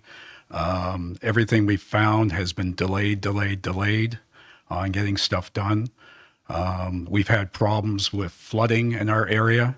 Mr. Bryant mentioned about the units being above the flood water table. We have homeowners right now that are on their second, some on their third sump pumps. We have a park area that every time it rains, it floods. We have homeowners that back onto the golf course. It floods behind there. They were supposed to be working on that and clearing that up. We have a boulevard currently that's between Greaves Avenue and Cranberry Trail East that was supposed to be all landscaped beautifully. They agreed, McPherson agreed to work with our landscaper. Our landscaper had put away 3 weeks, set aside 3 weeks to work with them, and they couldn't get any of the landscaping plans to do the work. And then finally, the landscaper had to walk away. We were then told that by McPherson that the landscaper wouldn't work with them, which the landscaper says was not true. And the boulevard is still in need of landscaping. Signs that were promised are still not erected. We are currently looking at somewhere between $20,000 and $30,000 out of our condominium corporations, both Phase 2 and Phase 3 in there, to try and repair the work that needs to be done. So I'm sorry, I have to disagree with what people say, think about McPherson Builders. They promise things. And then it's just delay. And then finally, as an example with this boulevard, with one of our board members that was set up to assign to work with them, they basically came back and said, McPherson says, no, we're done. They washed their hands of us. So we have concerns about them getting this stuff done when promised. The other thing is the traffic light that's proposed for Highway 26 and Cranberry Trail East. We've been fighting to trying to get that traffic light installed early as possible because we don't want to have all these trees being cleared. Obviously, when they're being cleared, they got to be moved out. And we assume that they're going to be going down Cranberry Trail East to 26 and out that way, and then plus all the backfill that's coming in. That's going to make a heck of a traffic nightmare as it is right now. There's been some serious near accidents there, some bad accidents there in the last 2 or 3 years. So one of the things we'd like to see is at least to get those traffic lights installed prior to any work or any people speaking on that. So that's basically all I've got to say at this point. Thank you. Okay. Thank you for taking the time, and we've noted your comments. Thank you. Gentleman in the red shirt, please come forward. I was wearing a red shirt that I'd be so conspicuous. But, my name is Donald Avery. I'm a homeowner on Barker Boulevard, a neighboring community. I've also been involved with the Blue Mountain Watershed Trust, which is a local environmental group.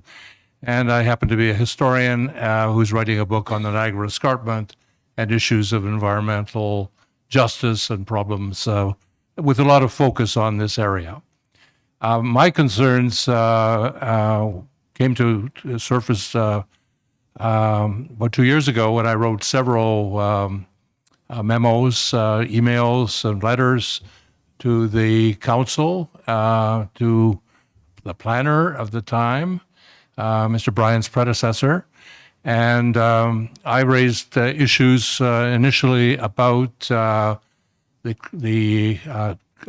tree cutting, which has been addressed. This was premature. The developer at that stage wanted to go ahead. This is in the February of 2021, and do the cutting. And he got an environmental report, which they're still using, which indicated that there were no endangered species in the area. As far as I'm concerned, that this issue has not been resolved. We talk about peer review. I looked at the documentation. I didn't see a really independent peer review on this subject, and I think council should really consider that matter, whether in fact there are endangered species. Because in the initial report, when the assessment, when the transfer of ownership of the Cranberry Trail Golf Course, or Cranberry Atoka Golf Course, that study showed 8 species, or endangered species, on the golf course. And I don't think they've disappeared. Neighboring areas, we see turtles on consulate property, right, and that issue has in fact not been resolved either. The second problem I had was the issue about access to the Cranberry Trail, or to the Georgian Trail rather, from Cranberry east and west. And the presentation indicated this would somehow be forthcoming, but no timetable was provided. I wonder if there's going to be a serious disruption, because that access point is used extensively by those who come up to Collingwood for cycling and for our tourism opportunities. And so clarification on that front would be appreciated. And lastly, I really object to this apartment building, this the 4-story, which is going to be located on the 5th hole, not only because I'm a golfer, but the aesthetics of it. And you say, okay, well, it doesn't block the wall effect. And it's this distance from that, and so on. But I think we should ask ourselves, is Collingwood the same as the GTA, or are we a resort community where we want to see the escarpment? I think this is an eyesore, but I was intrigued with his comment that I would have an opportunity on the next round to raise these issues more substantially, and that I would like clarification on that front as well. Thank you. Okay. Thank you, Mr. Avery. Are we able to answer the question in terms of timing and the question on our process as a municipality in terms of disruption of our trail systems, please? Madam Chair, through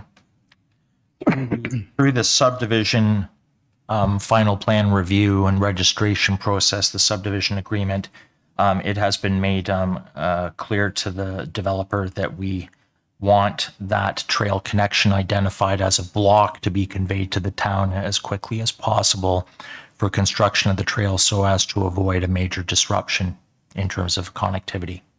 Thank you. All right. That was the ones we can answer now. All right. Anyone else whose question was not answered? Yes, sir. Come.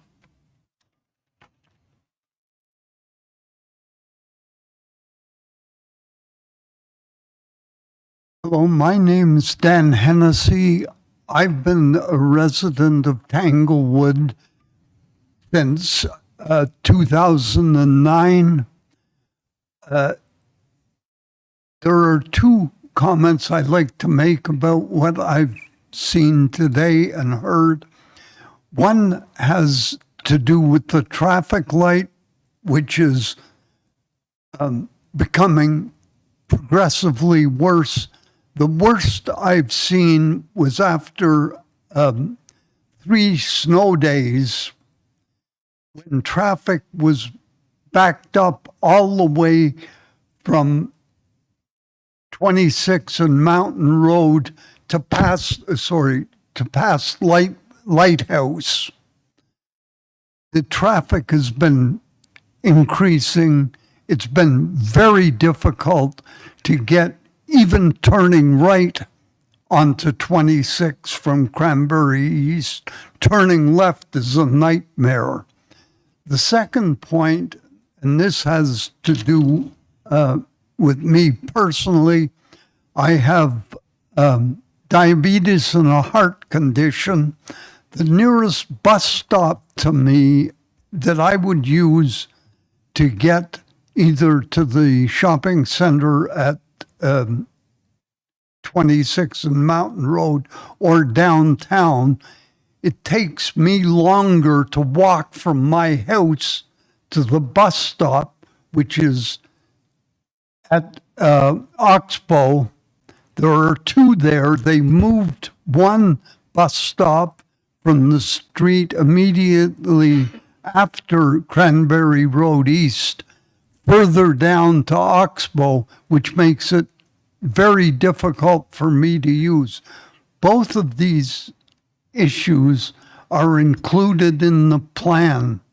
Also, the overall plan has been known to people back to the time when I bought, which was in 2006. We knew there were going to be 600, give or take a few units. And to be slowing down development that affects not only the people who would like to purchase here, but those who already exist here because we can't get the services that we need. Thank you very much for your time and patience. Thank you. Have a good evening. Thank you, Mr. Hennessy. We've heard your comments. Is there anyone else in the gallery who would like to speak or comment on anything that hasn't been covered? Please come forward.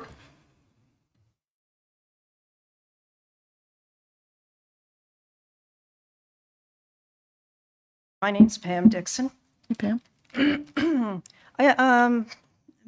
What I really wanted to know too was in the plan, I wondered why phase 6 is not included in the plan for 5 when 5 is being presented. Thank you. I can ask Senior Director Valentine's going to respond to that for you. Thank you very much, Madam Chair, and through you. As noted in the introduction, this was originally proposed as a singular site plan, which included both phase 5 and 6. However, due to servicing capacity limitations related to water, the town now requires site plans to be divided in phases to ensure that we're not locking up servicing capacity over many years. So we are looking at the approval of the first phase, which is the townhouses, and the second phase will be a future approval, including the apartment units. However, I would suggest to council, if there is a concern with phase 6, you will see that we've addressed it as a comprehensive site. So it would be somewhat disingenuous to move forward with phase 5 if you have a large concern over phase 6, because it is intended to be one united site, and the reason for the phasing was strictly related to the capacity issues.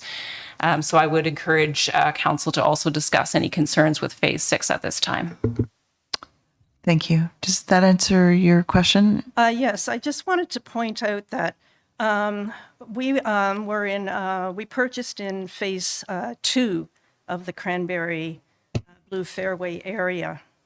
And at the time we purchased, we were told that phase 3 would be just adjacent to us, but it'd be a long time before that would ever be developed. We'd be in, sure enough, easy time. We were also told that the rec center and the pool would be finished when we moved in. Okay, that didn't happen. So when we moved in, they'd already removed the trees for phase 3, and they started construction for phase 3. So I understand construction, you move on once you've got your first one started. It wasn't until I had gone to the meetings of the council in the town of Collingwood. I wasn't from Collingwood originally, so this was new to me. And when I looked at the minutes, I noticed that the the plans for phase 2. And as I'm reading through it, and I got down to the plans, I realized that phase 3 was also included in the approval. So when we went for our deposit back, we had to have the grounds or the landscaping done and the grading done. But we couldn't get our deposit back, basically because, the way the contract read, it said when our grading had been done, we would get the deposit back if we wrote. And so we wrote to McPherson and asked for it.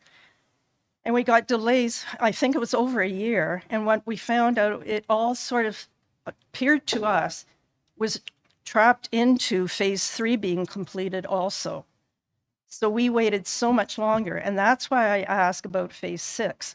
So in timing with McPherson, they never met the timing. They were always way over. We didn't get the rec center or the pool completed until after most of phase 3 had been done and people had moved in, if not all people. I just can't remember. It was years before we even got to use the rec center or the pool. So all I say this to you is a warning that they may say that they're going to have this much done and they are not going to work on phase 6, but we as owners don't trust that. We just warn you, it doesn't, be warned. All right. We appreciate your comments. Thank you. And I know that staff look after us very well in terms of securities and agreements for timelines. So we will fall on them. Yes, sir.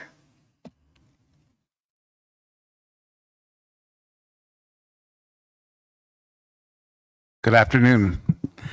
My name is David Margison. My wife and I live off Cranberry Trail East on Woodland Court, and our major concern is 2 incidents where we have almost been hit at the corner of 26 and Cranberry Trail East. We understand that there is proposal to eventually put traffic lights in either Cranberry Trail East or West, but there's a process that has to be followed through. We're unable to do anything about it. I'm wondering if council can do something. My wife and I, on 2 occasions, were almost hit by cars being frustrated with the amount of traffic, turning when they shouldn't turning. One car, a Corvette, spun out in front of us, did a whole 360, missed my car by less than a foot. The fellow was flooring it, trying to get out because the traffic was too busy. Somebody's going to get killed there. Somebody's going to be seriously hurt. Can council do something with the powers to be to help move this process forward to consider putting traffic lights at Cranberry Trail East and 26? Thank you. We've heard your request, and that will involve MTO warrants and timing and staff. I don't know if we need to expand on that anymore, but I'm sure that's the information you've received as well. Thank you very much. All right. But we have your note. Oh, Director Slama, would you like to respond? Thank you, Madam Chair. I would say that, certainly the first step, and Director Valentine can speak if she wishes, but is the requirement to have this site plan approved. Mm-hmm. So that is the first step. Right. Yes, sir. You can come forward and add to, yes. Hi, it's Dave Dixon again. Sorry, there was mention about warrants from the MTO. I contacted the MTO, and the MTO has come back and told us that they have nothing to do with that intersection. It's strictly Collingwood's responsibility. All right. Well, that might be my bad, but Director Slama will be on it. She's the right person. Okay, thank you. Yeah. All right. So let's see if there's anyone remotely who would like to comment or ask a question, please. Thank you, Chair Jeffrey. We do have 5 individuals participating remotely. If you'd like to address the committee of the whole regarding the staff report and application, please press the raise your hand feature.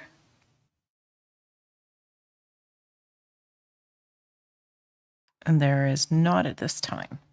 All right, so we have one more in the gallery. Please come forward, sir.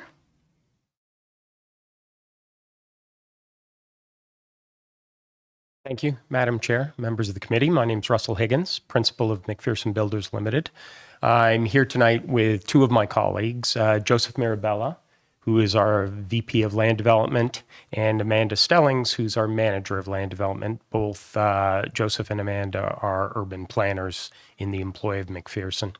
I don't want to repeat what's been said already. The report is very thorough that staff has come out with. But I would like to speak to a couple of things. First of all, there were some comments made about McPherson's reputation. I don't want to get into a he said, she said. All I do is state two facts. In the last 10 years, which is as far back as Terrian publishes records on their website, McPherson has had in the order of 580 occupancies. We have 0 chargeable conciliations against our homes in 10 years, which means that Terrian has not warranted that a single home that has been deficient has not been properly repaired. That is not up for debate. It's a fact. It can be checked. It's actually now the HRCA website, but it's governed under Terrian. The second thing I'd like to comment on is the traffic signals. And they are, my understanding is, and I'll defer to, obviously, to Director Slama, but my understanding is that warrants, Mr. Dixon's actually correct, I don't believe that warrants are necessary in this case. And it's a requirement that those go in first according to the drafts, documents, subdivision agreement, and site plan agreement that are being negotiated. Rather than go through anything that's been discussed generally, because I think it's all been covered, I would like to talk a bit about the SCAP process. And I talk just for a minute about process here. A number of years ago, as you're well aware, the water was turned off. There was a bit of a kerfuffle in the development community over that. And then the town decided to implement this SCAP process. And again, the development community was not pleased. However, it stepped up. We participated in that process along with all the other Collingwood developers and worked with town staff to come up with a scoring system under SCAP. I may be incorrect, but and I'll look to Manager Brian to correct me on this, but I believe we have one of the highest SCAP scores to date that have been awarded. The one area I would like to emphasize, though, and talk a little bit about is affordable and attainable housing and how it ties into the accessory units we're proposing in the subdivision. The provincial legislations under Bill 23 and Bill 108 speak to accessory units being as of right now in the province of Ontario. We were approached through staff a few months ago and asked the question, would you be willing to add accessory units into your project? And we said, sure, we'll take a look at it. So what we've done is we've taken the end units, and there are a total of 36 in both phases. As Mr. Bryan pointed out, 26 in phase 5 and another 10 units in phase 6, where we've identified end units on blocks that can be converted into accessory dwellings. Of those 36 units, 20 are located in the 3-story product on Cranberry Trail, all end units, and the other 16 are located in the 2-story product, end units which flank the internal roads in there. These units are about all 500 square feet, 1 bedroom in size, so they're very small.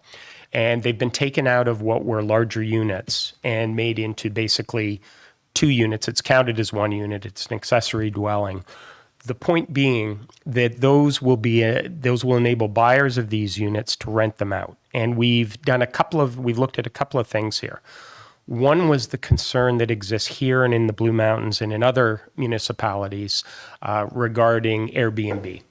And we went to our planning lawyers and had long discussions about this and how we can stop that from happening, because I know the town's had difficulty in enforcing these bylaws.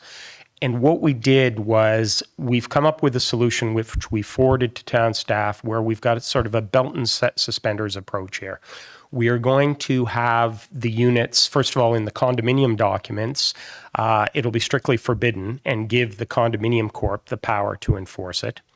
And because it's not really a gray area of the law, the lawyers we're talking to saying it can be enforced, but there is some debate in the legal community. As a belt and suspenders to that, what we're going to do is register a restrictive covenant throughout the subdivision, throughout phases 5 and 6, that give the other owners within the development the ability to enforce a restrictive covenant to prevent short-term rentals. And we're willing to discuss, I don't know what the town policy is, whether it's 30 days or 90 days. We're completely open to that. The intent being that the people who rent these units will either be relatives of the people who buy the house. They'll have separate entrances. They'll be built to code with fireproofing, etc. But also, if it's rented to third parties, that they're actual people in the community who need housings. It's not weekend warriors. The idea is going to be that it's for people who need a single bedroom in the community and it isn't otherwise available. And this ties into the affordable, attainable question. And again, we're currently doing projects like this in St. Thomas. We've commenced discussions in the town of the Blue Mountains on projects there about it.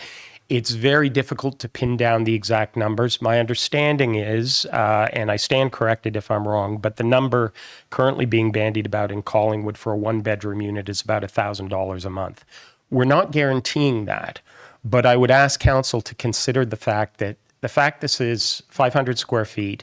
The fact is, in the 2-story units, they're all below grade, so with large windows and egress and separate accesses. It's unlikely they would rent for much more than that. We can't guarantee it, but it will give an affordable for those homeowners who choose not to rent it or give it to a family member. It will give the ability for people to rent out, get extra income to make their home more affordable, but also provide 36 units of fairly inexpensive housing based on 500 square feet, single family. So I wanted to make sure that was clear. We didn't get any credit. The town staff were very nice with the SCAP score. Didn't quite get it where we thought it should be. I don't think we got any credit for the accessible units per se. We did or did not. Accessory units, sorry. I misspoke. Go ahead, Steve. Through the chair,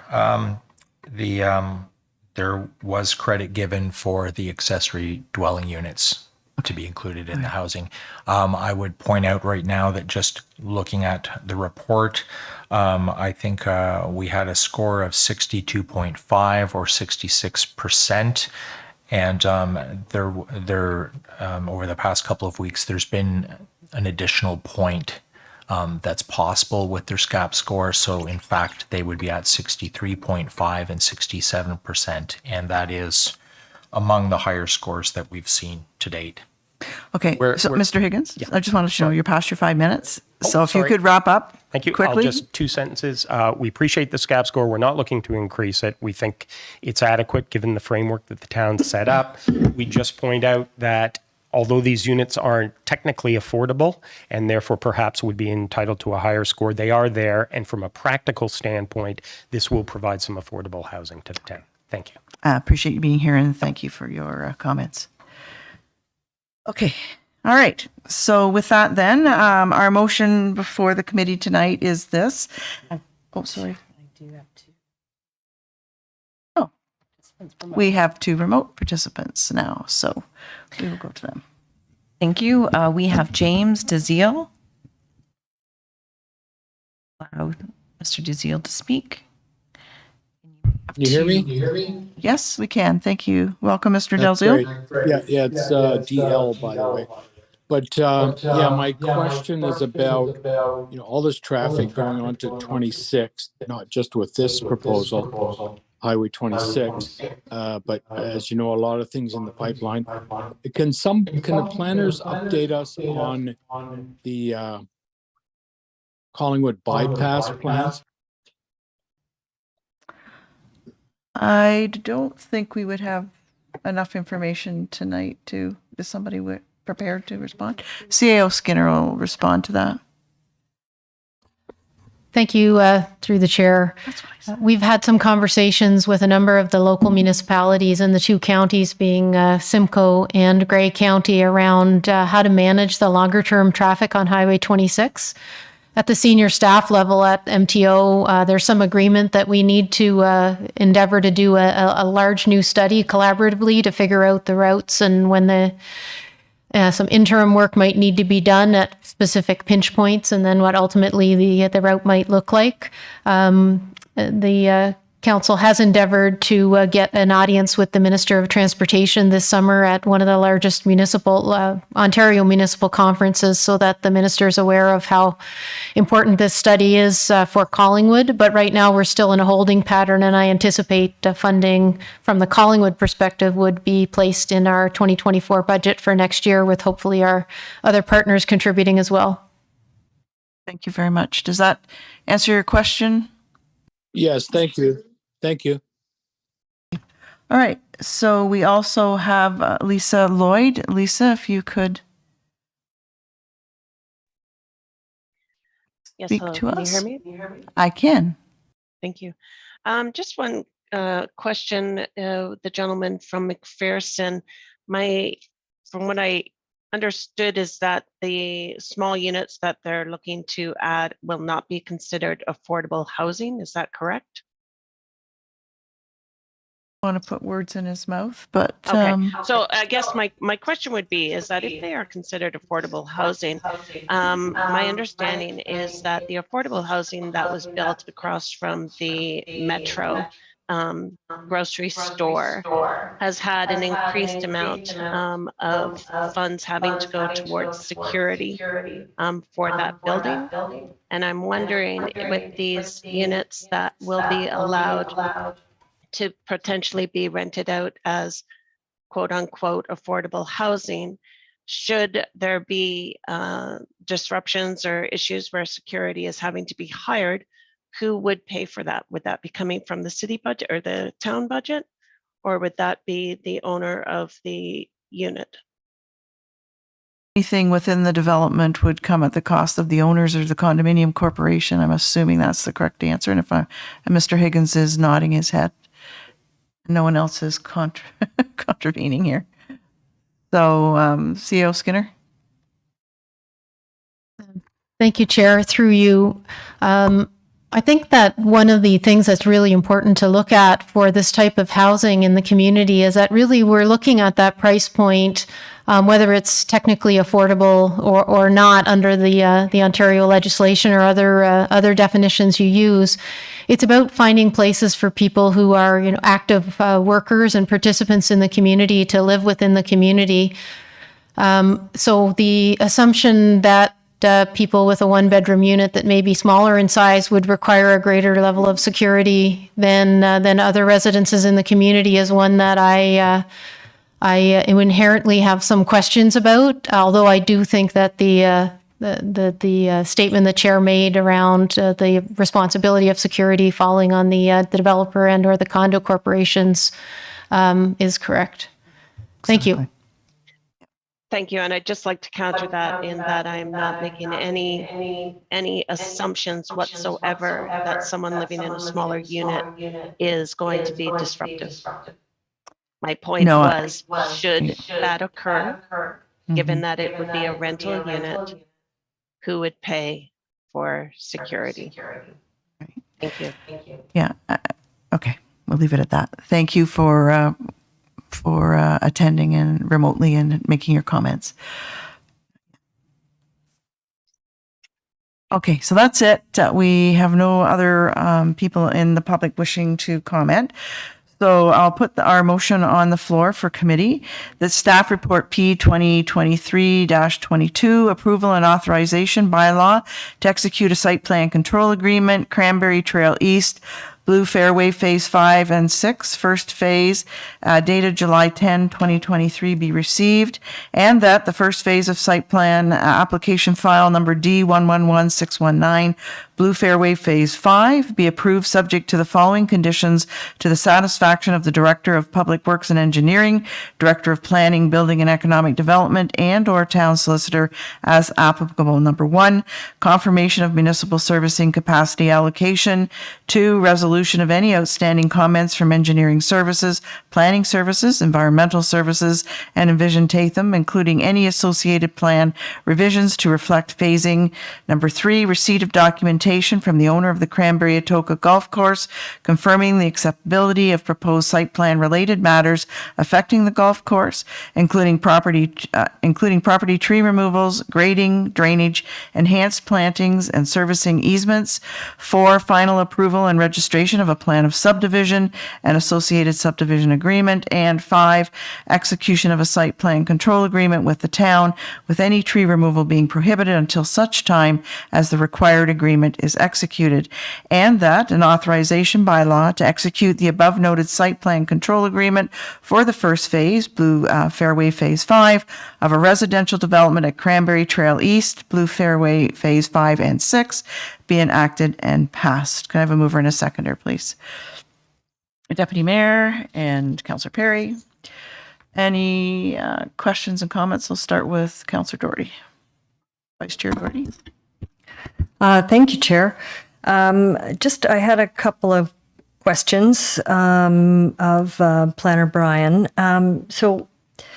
With regard to the phasing of the development, I believe I understand that the Phase 6 portion of the land would not be cleared until such time as that phase of the development was to have approval, have capacity allocated, and be ready to move forward. Is that correct? Through Chair Jeffrey to Deputy Chair, Vice Chair Doherty.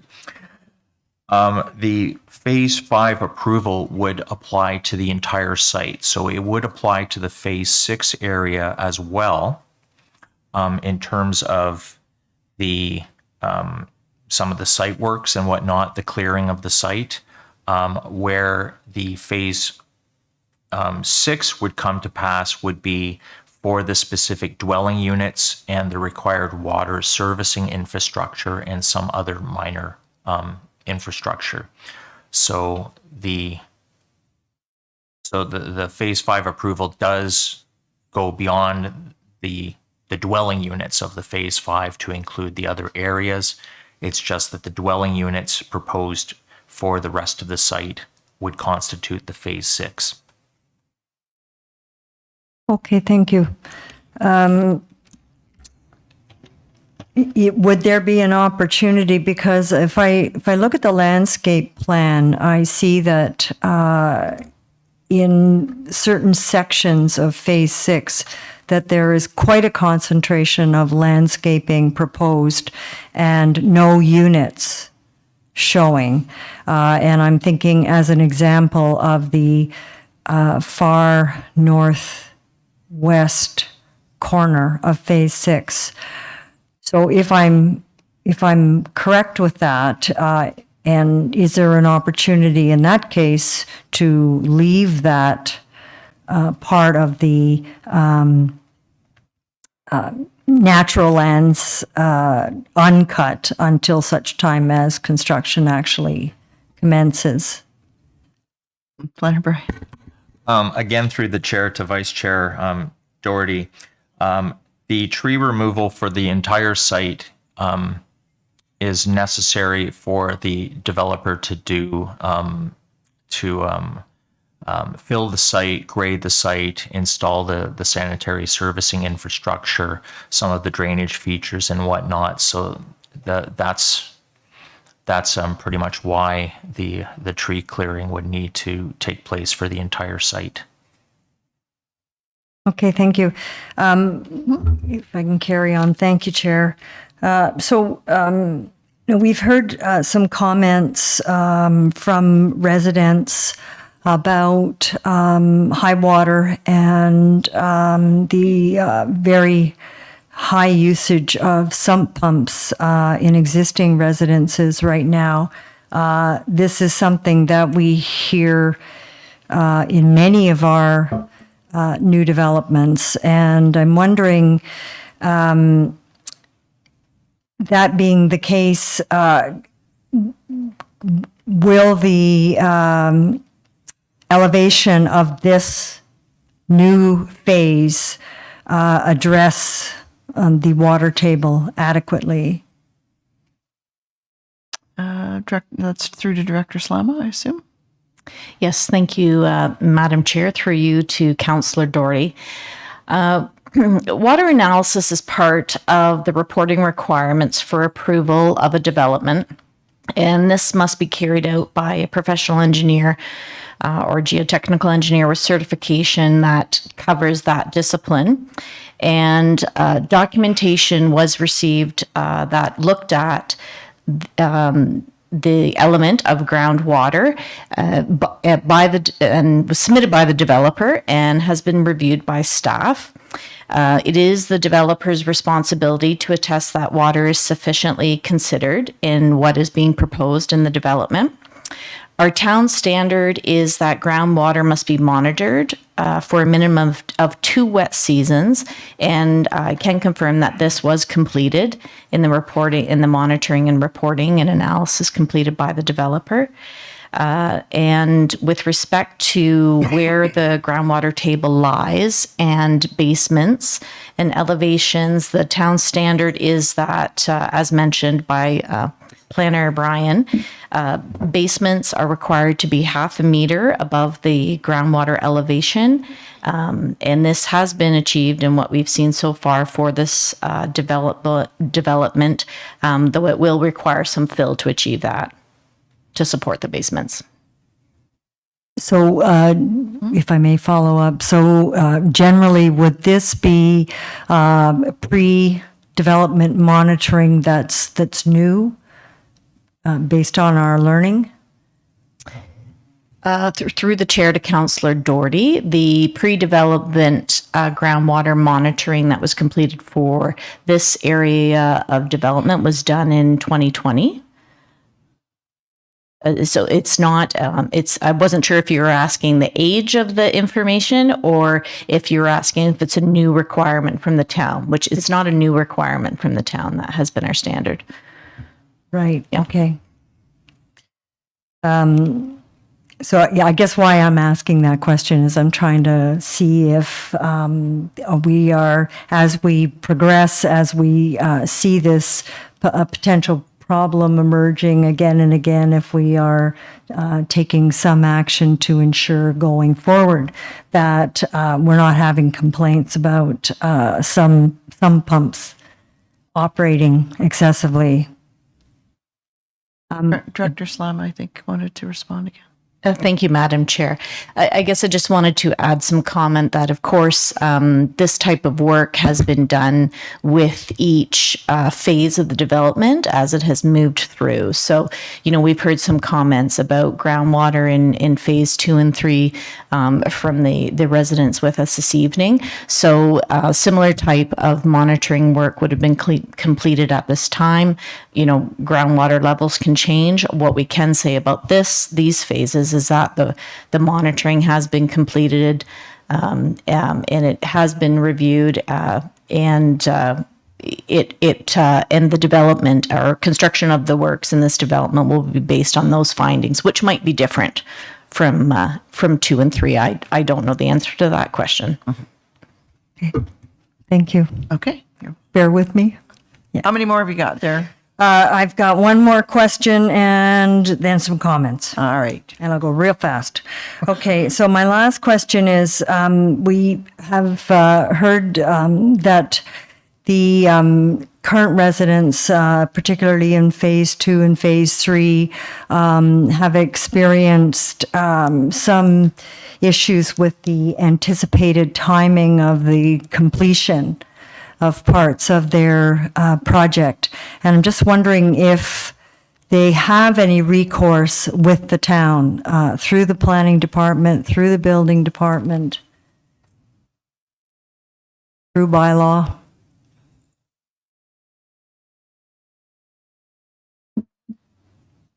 Councillor Doherty, this isn't really pertain specifically to the proposal in front of us, so you may want to ask that question under other business and save it. Okay, I will do that. Okay, then just to, finally, then just to say that although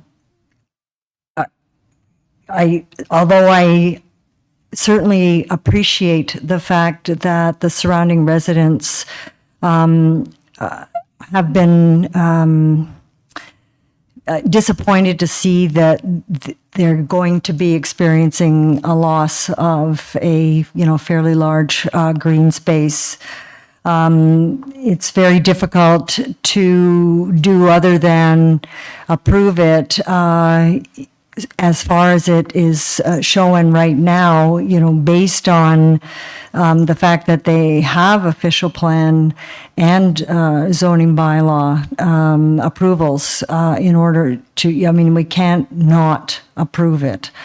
And I guess I can also say that, again, while I appreciate the comments and concerns of the residents, I do acknowledge that the developer has made an effort to listen to the concerns of the residents, that they are significantly increasing the size of the planned final canopy, which is, quite a bit more than what we see anywhere else in town, and I hope, quite frankly, that it will be an example.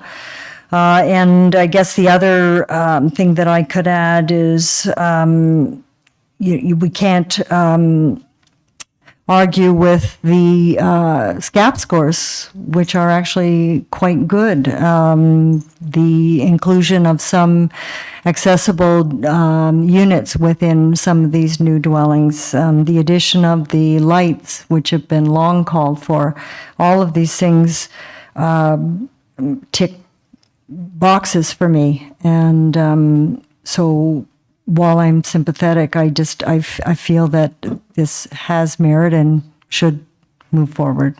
Thank you. Sorry for taking so much time. I know, I let you go over the 5 minutes, but that's the last. Councillor Potts. Thanks, Chair Jeffrey. And then Councillor Baines. This might kind of follow along with Councillor Doherty, but I was just looking for clarification, maybe from staff on the process of the items that Mr. Dixon had kind of pointed out of concerns of areas that weren't being completed. I'm just looking for clarification on the process of if that's something that, can be kind of dealt with or how that process goes within the town. That's what I was looking for. We'll add you to other business. Yes, thanks. Councillor Baines. Thank you, Chair Jeffrey. On balance, I'm in support of this application. I have some concerns. If I had my druthers, if you could delay the clear cutting, if you will, of phase 6 until they actually have to put shovels in the ground, that would be a wonderful thing if it could, but I understand if it can't happen, but I'd certainly like it to happen. 15 or 16 years ago, I was a board member of Craigley Ski Club, and we contracted with McPherson to do our orchard build out, and the board was pleased with the response. And other than a few hiccups, which are be to expected in any sort of development of that size, the board was pleased with the results produced. I would just suggest to Mr. Higgins, actually, though, in regard to some of the concerns we've heard expressed here tonight, that if McPherson utilized some sort of third-party mediation service or so, that might go a long way towards at least getting a response to the concerns in a more timely manner. It's something McPherson might consider. And lastly, I would just reiterate what everyone's expressed here tonight, that it would seem to me, regardless of what happens, that job number one is this stoplight and the safety and necessity to get this right and to get it soon. So I think all parties here tonight could agree to that. So it's a good thing. Thank you. Those are my comments. All right. Anybody over on my left? No? Mary Ellen? Thank you. I think, infill situations are always difficult, and particularly where it's the last piece in a subdivision that's been, ongoing for some years, and this is the last bit of it. But I do congratulate the community living there and the developer for resolving some of the issues to the point where we are tonight. I've been on council for 5 years, and I do remember, probably was about 5 years ago, putting on my rubber boots and walking over there to see where we were going to lose the connection to the trail. Because the connection was through McPherson lands, and there was a considerable worry that it was being eliminated. So I was happy to see in the staff report tonight that there will be a town-owned trail connection in a good location that will preserve that. And there was also considerable anxiety at that time over the destruction of the trees, which was an important part and continues to be of that community. And of course, we've heard tonight that the coverage by trees, which means the percentage of the area where trees are, there's going to be, anyway, over 70% of the area will be covered in shade at maturity, which is a fantastic resolution for the community. So thanks for them for pursuing that as well. I know for at least 5 years the community's been anxious for the traffic signals. So anxious, and we've heard this tonight. I appreciate your coming out to say it again. And I'll just say to staff, anything that can be done to move up the construction of those traffic signals would be very much appreciated by the community. And also, I just wanted to thank McPherson for including the 36 accessory dwelling units in the townhouse units. We are encouraging all our residents now to think about having these units because it's so important for our community to have housing for people who work in town, because over the long term our community will not be sustainable if we don't have housing for the people who work here. So that was all I was going to say. I'll support this tonight. I know it's not perfect in a lot of people's minds, and perhaps they've had trouble in previous phases, and I am sorry for that, but that's out of our hands this evening. So thank you. Thank you, Mayor Hamlin. And the Deputy Mayor? Thank you, Chair Jeffrey. And first, I want to thank everyone for coming out and speaking to us. We hear you, and I do appreciate the efforts of the staff and the developer to try to meet the concerns you've put forward. And on top of everybody's list, of course, is the light out there. I also want to extend, as a member of the Affordable Housing Task Force, our appreciation to McPherson for taking a look at these roughed-in units. That's a really, I really appreciate that effort. It's something we've been trying to introduce into our new developments to give us that diversified housing situation, rather than trying to put units all into one area and that type of thing. So I just, as I say, I want to pass on that appreciation. Everybody that has spoken has already covered the points that I was going to make in regards to the reason I'm supporting it, but I just wanted to pass on those things. Thank you. Thank you. Thank you. Councillor Ring. Thank you very much, Chair Jeffrey. Just on a comment that Deputy Mayor Ruiter just made, I would like clarification, because I took from the presentation and from McPherson's that these were going to be finished units. The affordable housing ADUs were going to be finished units, and Deputy Mayor just called them roughed in, and I'm hoping that there's more than just roughed in units. I think, go ahead. Okay. All right. I'll just ask staff to clarify, please. Through the chair to, I think it was Councillor Ring, I understood them to be being included and not being roughed in.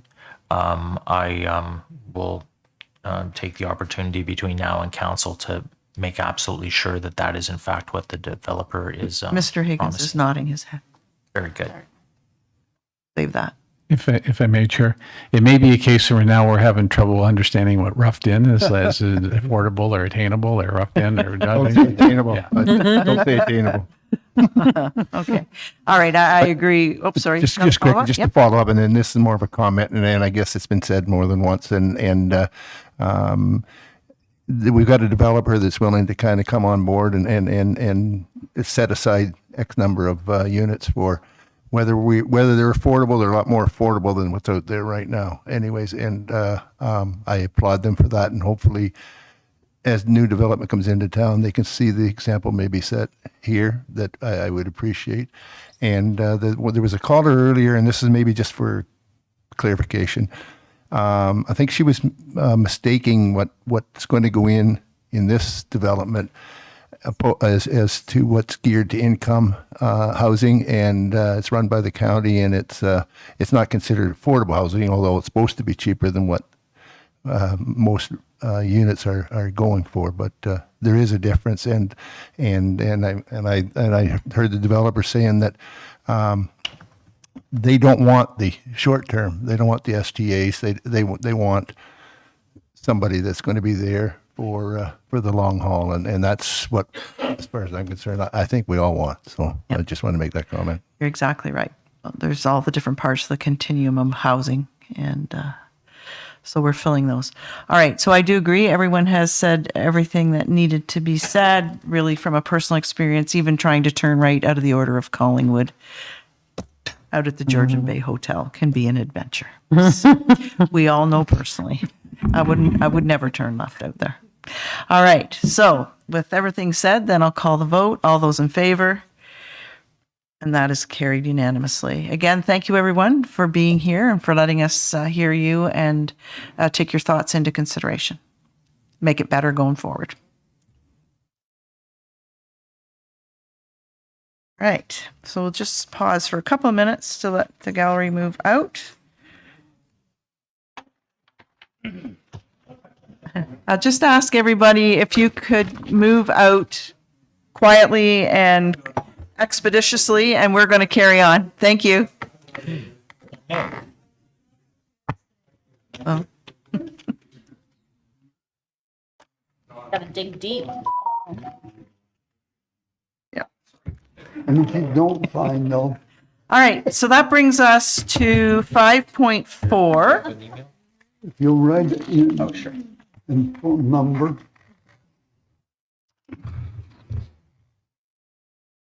We'll just let staff get some contact information there. Carry on. All right, so I'll just tee it up here. 5.4 is CAO 2023-09. It's a resources review, a report on engineering, environmental services, and public works. So I'll turn it over to CAO Skinner to set up our conversation. Thank you, Chair. What I'd like to do is just provide a brief overview of the report, a few of the key highlights, and then we actually created a couple of slides this afternoon. I wasn't going to put them up yet, put them up at the end. They're more about the financials, just so you've got something on the record around exactly what the ask is from a financial summary perspective, but I'll make sure you have time to look at those when as the time comes. So this is about an in-year need, and I want to put it in context with what we are experiencing. And when I say we, I mean the council as well as staff. We have a very high number of development applications, and you can see there's a lot of community interest in early this evening. We do have some continued and persistent complaints from people that are in and around developments, around customer service issues. Some of them are related to capacity, and some of them are around our standards and where we are with what we require as we move forward. Definitely with this high rate of development and the number of subdivisions and site plans and et cetera that are going forward, we want to make sure that we get it right. You only get to build the community once, and if you don't build in the traffic calming or the other considerations, appropriate parking or maybe not too much and not too little of parking, then we don't get a chance to do each of these developments another time. The right time to move things is when they're lines on paper and not when they're built in the environment. We have an update of our development standards, long overdue, and Director Slama has that underway, but there's some work left to do to identify priorities and make sure that those get updated. So everything from the cross sections of condo roads to how high developments can be built, next to adjacent developments, screening requirements, and all sorts of things. On another point, we have massive spending in public works, engineering, and environmental services. If you look just at this year, we've got over $75 million in that one department planned to go out the door for major projects. It's a bit of an unusual year because we have our water treatment plant expansion starting to gear up. But that said, we have the environmental assessment and the wastewater treatment plant that will gear up once the water treatment plant goes out the door. So I'm not quite sure about the total amounts. I, in my mind, haven't priced a wastewater treatment plant expansion, and in fact, that environmental assessment is not done. But over the next, say, 8 to 10 years, there'd easily be $500 million, $500 million that will flow through staff and through our expert design consultants to build the future of Collingwood, and some things that we'll be putting in place for our grandchildren and beyond. There are often an amount of engineering that is somewhat overlooked in development as well. While the planning department does a massive amount of work to assess the applications and make sure the recommendations are made, there's a lot of engineering that goes into those, not only on the original comments, they have substantial leadership over the agreements, and once things are in place, the securities are managed in the engineering side, as well as all of the day-to-day issues during construction of a new development and the eventual town assumption. Not to mention any town winter maintenance or other that may happen during construction. It's a bit of a sleeper issue that I think is coming through and we're getting a better handle on over time, but there's a large project commencing this year related to stormwater and how we manage stormwater across the town in the years to come. People often articulate this as sump pumps and high water tables, but it's something that needs to be looked at and needs to be managed, and we need to look at it in a comprehensive way. That's not to say that we don't do that well for individual developments now, but there's town-wide studies that need to fall out over the next 18 months or so. We have a strong desire for new transportation views, lower speeds potentially on our linkages in town, traffic calming, active transportation routes where people can safely get from key origins to key destinations in town.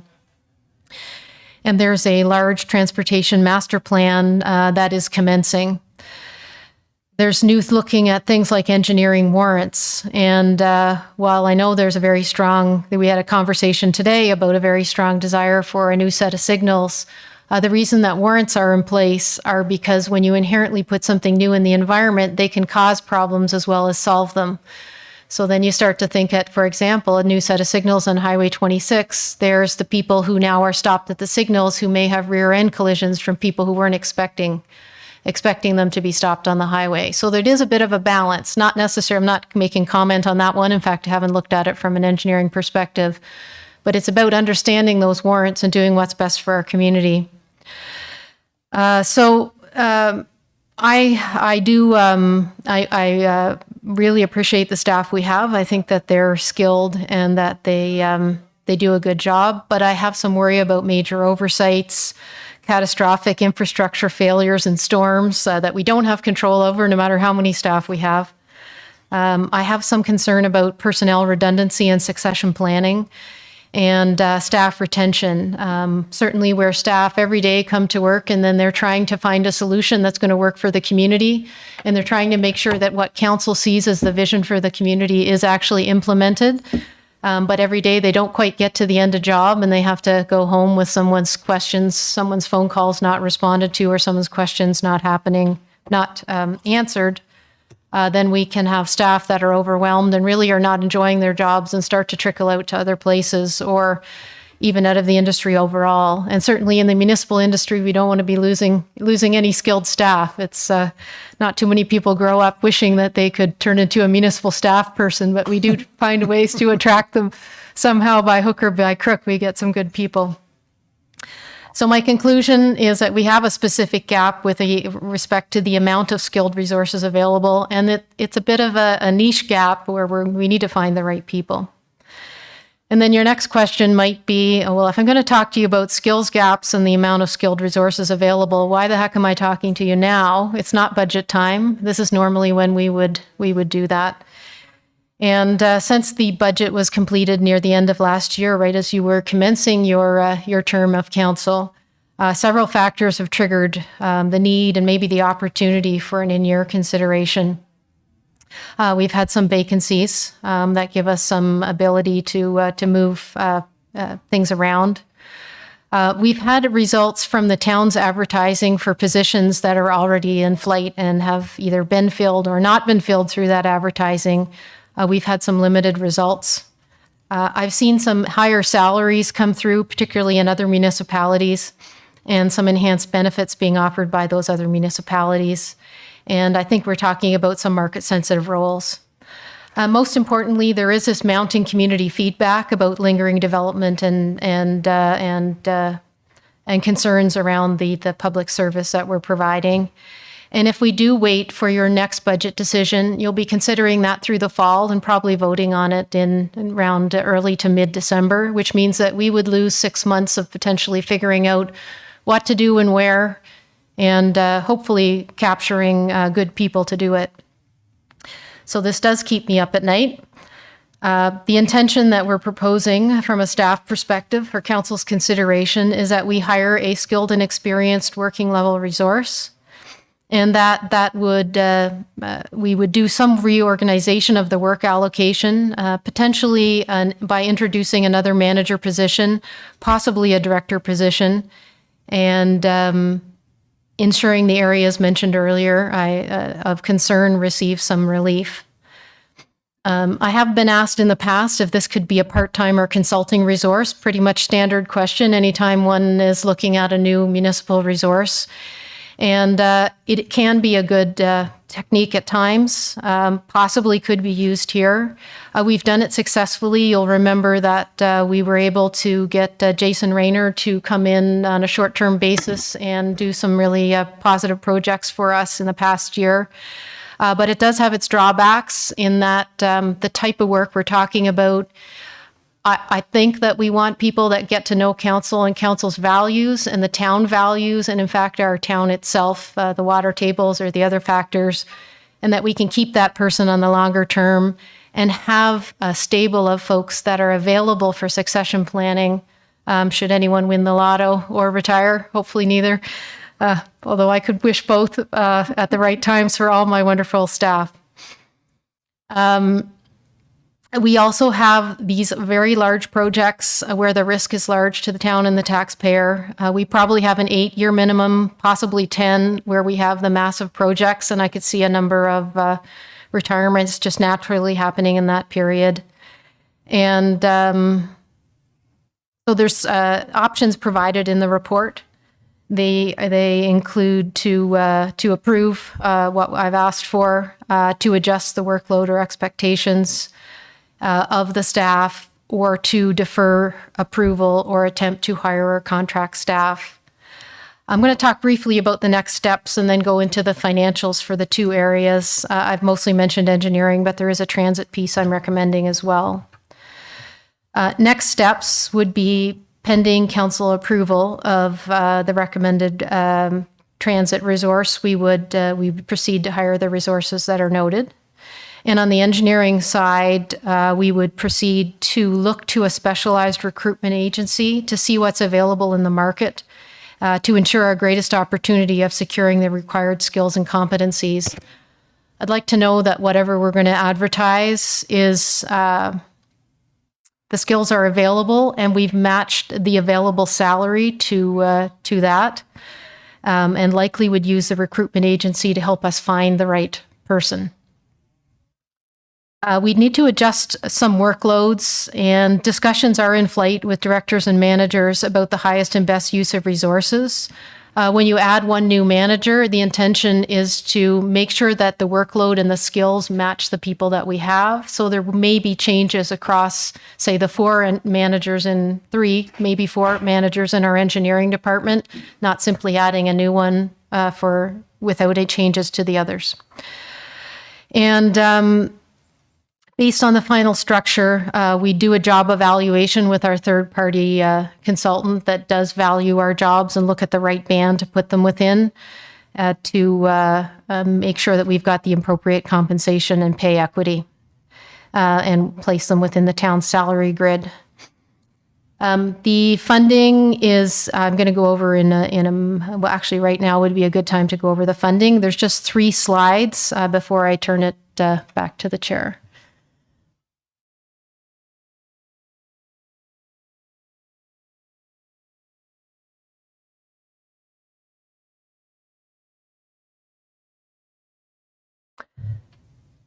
So this is very small, but I will read out the first piece. So on the engineering side, we're looking at something that's between a manager of engineering and a director role, including the 30% for pension and benefits. That means that the maximum expenditures at play here are between $166,300 and about $189,000. So that includes salary and all pension and all benefits within that range. The intention here, portions of these positions, depending on what is hired, this one position, I shouldn't say positions, single position, would be attributable to potentially attributable to the water and wastewater user fee side of the equation. So it wouldn't inherently be presumed that it would all come from taxes. Some may be able to come from the water and wastewater side. Given the massive amount of capital work that's also occurring there, this expenditure, while significant for the town, is smaller than many you'll be contemplating over the 3.5 years to come. Next slide. Also a bit small, but this one's a little more complicated. On the left side, you'll see that what we've proposed for a structure in Public Works is that there's a manager of Public Works. It's an existing position, an existing supervisor of Public Works. And what the left and right sides of this chart show a technologist of Public Works and a coordinator of community transportation. So what was existing up until budget of this year, when council was asked to create a new position, was a single position and not the 2. Council approved through the budget a half of a new position for transit. And they asked us if we'd be able to make the year work, or maybe subsequent years work, without a change in taxes. So we've taken this back, and with the ingenuity of the department, have come forward with what we think is a workable solution. It's not to say that we won't need to come back in 25 or something of the sort to backfill some of the poor part position that we've used, but right now we know we can make this work.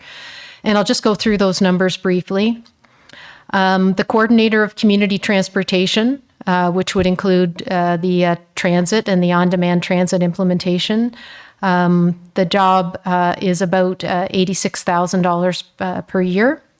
The funding that we have available is 35% of the transit coordinator existing position at 35, almost 36,000. Half an FTE from the council approved budget for a transit enhancement. It's 45,500, and a contribution from the town of Blue Mountains at 8.75 thousand. So the funds available from all the sources are about 90,000. If we add the 30% for pension and benefits, we'll need 112,000. There are some good news in the next step, which I'll talk through. The technologist in Public Works, we have a mid-range salary of 86,000. Funds available from the 65% of the transit coordinator and a winter temporary staff position.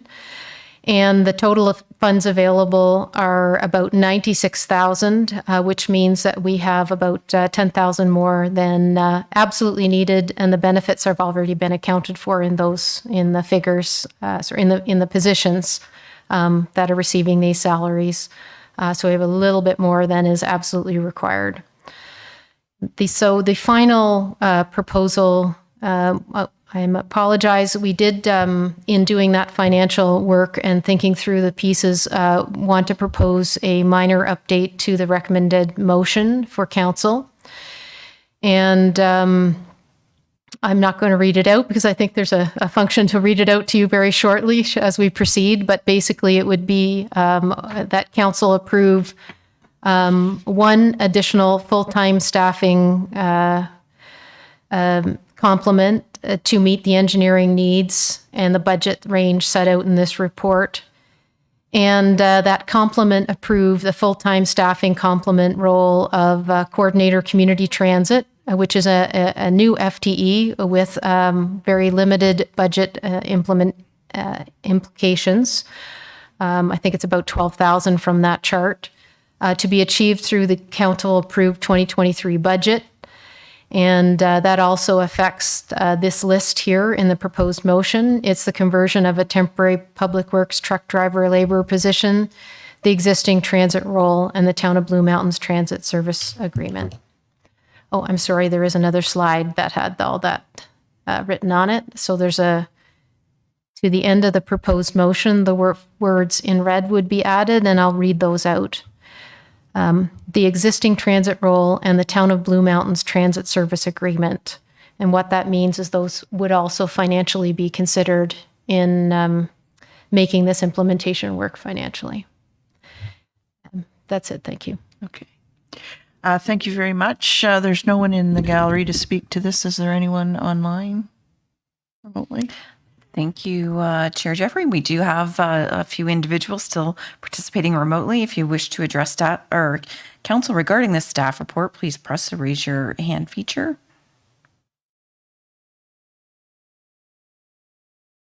At this time, that wishes to address our committee the whole. Okay. We knew what you meant. All right. Okay. That's great. So, can I just, do I have to have an amendment to amend what we have here, or do I need to read out what was up there?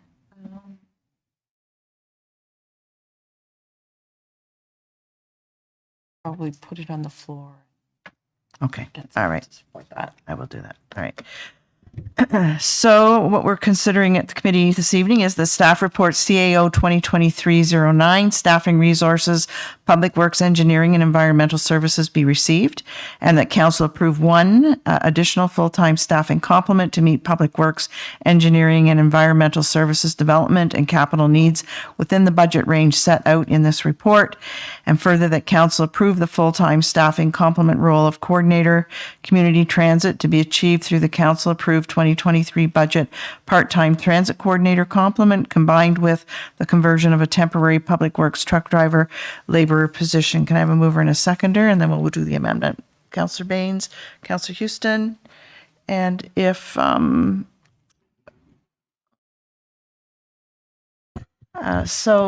amendment that is proposed is to add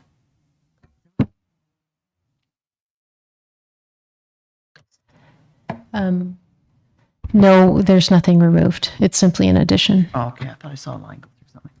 All right, so it's to the end of the third paragraph to add the wording, the existing transit role and the Town of Blue Mountain Transit Service Agreement.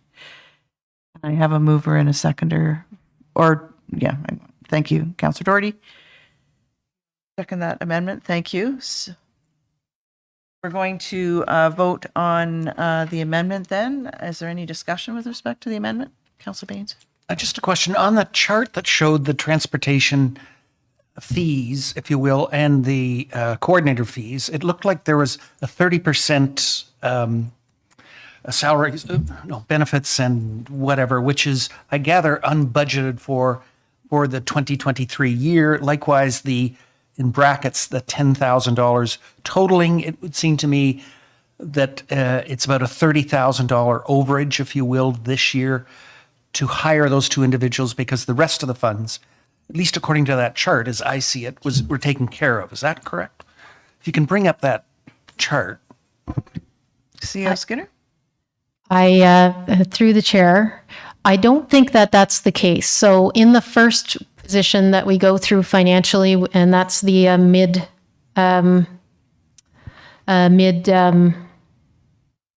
slide of the three, the positions are noted, but they're not existing position. So we have to make sure that we account for the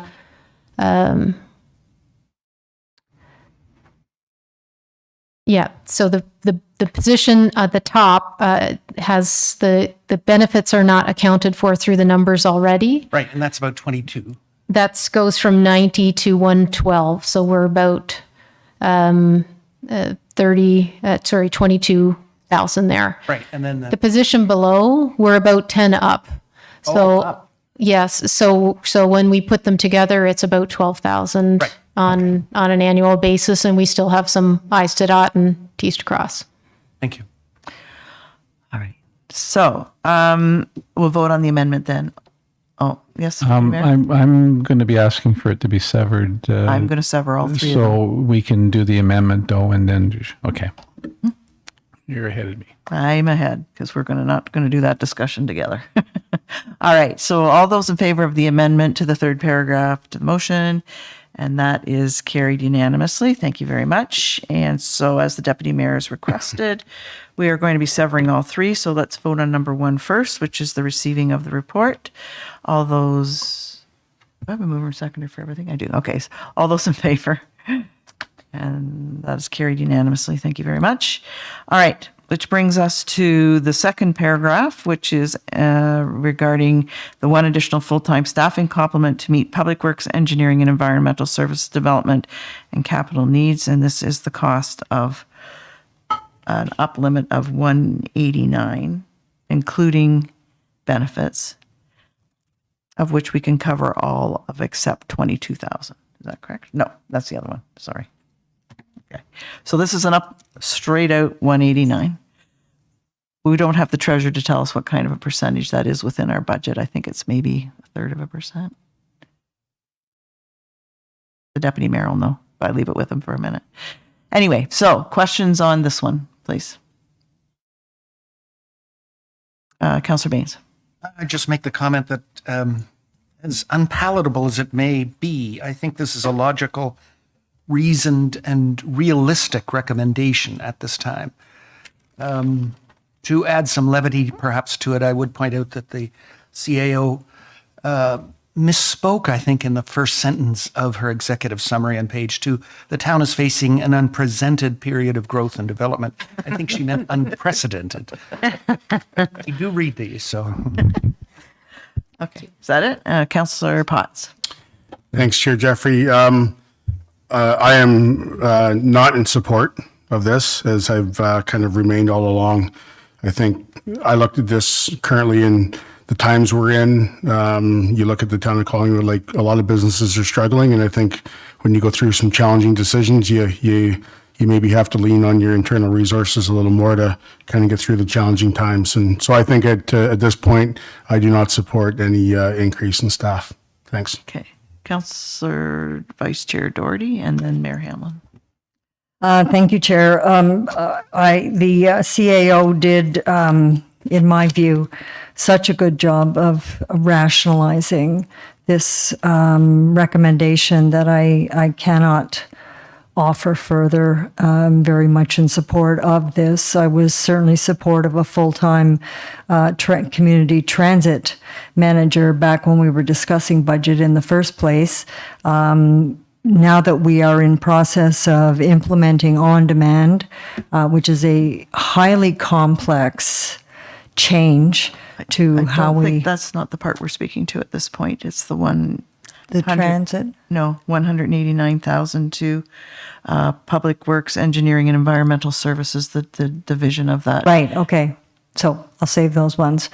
At any rate, when I look at the staff report, when I see that there are 6 managers right now attempting to manage $20 million in capital expenditure in this 1 year, plus ongoing operational, when I consider how many people we all have reaching out to us all the time with questions that are related to public works in some way, and the what amounts to what feels like excuses a lot of times when we're saying we don't have the capacity, but we don't have the capacity. And I truly do believe that this is the right way to ensure that we get the job done, and we get it done on time, we get it done well, and we get it done to the satisfaction of our residents. Mayor Hamlin? Yeah, thank you. I am also in support of this. I know it's a lot of money, but what I'm thinking about in particular is not only our current needs, but our future needs. And we're on a path to double our population. And it's all dependent on the infrastructure and that has to go in the ground, the infrastructure that's going to be our water plant and sewer, wastewater sewer plant, and it's going to be the review of all the developments that have to be put in place. And even when I just look at the list in here of the road projects and the master transportation plan and that whole big list, it's a bit mind-boggling, I think, without all the other things. And I listened carefully to our CAO's explanation of $500 million that we may have to spend over the next 8 to 10 years. And having an additional staff person at even $189,000 to make sure we have our own person who's responsible for this seems to me to be only prudent and careful. And I would not want to be embarking on all of this on a shoestring or without enough staff in place. Based on what I've heard, this does not appear to be padding at the management level, but rather catch up to services that we need. It's been clear to me that we need engineering support for these developments that are going forward and public works support for dealing with just ongoing concerns day to day. And I also appreciate what our CIO brings to the table and her skill in managing our staff. And I do trust that if she feels this is what's needed, that I would support it in any event. Thank you. Anyone else? Councillor Ring and then Deputy Mayor. I'm sure I know the answer, and I'm sure that I heard everything right, but just for clarity, I know we're only dealing with, this is severed, we're only dealing with the second part of this motion. I'm struggling with this part of the motion, and I'm just, I could, and I know you don't want to step over that threshold and go to the third one, but I could probably support it right now, but I'm still struggling with the additional staff complement that we're talking about right here. The additional $189,000 or $90,000, whatever the total cost is, that's in addition to what we're currently paying in wages right now. This is, I wasn't real fussy on adding staff at budget time, and I'm still having a hard time adding where the third part of this motion we can justify because we've already approved half of the wages with the budget, and the seasonal staffing can pick up the rest. So at this time, I think I'm not really in support of this part of the motion. Okay, all right.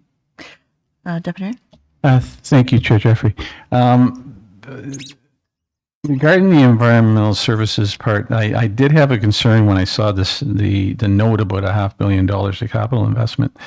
I have more concern now because it's been talked about here today. And this is where it's unfortunate that the treasurer's not available, because if I think about the 10-year capital plan, I don't disagree for a second that we're facing hundreds of millions of dollars.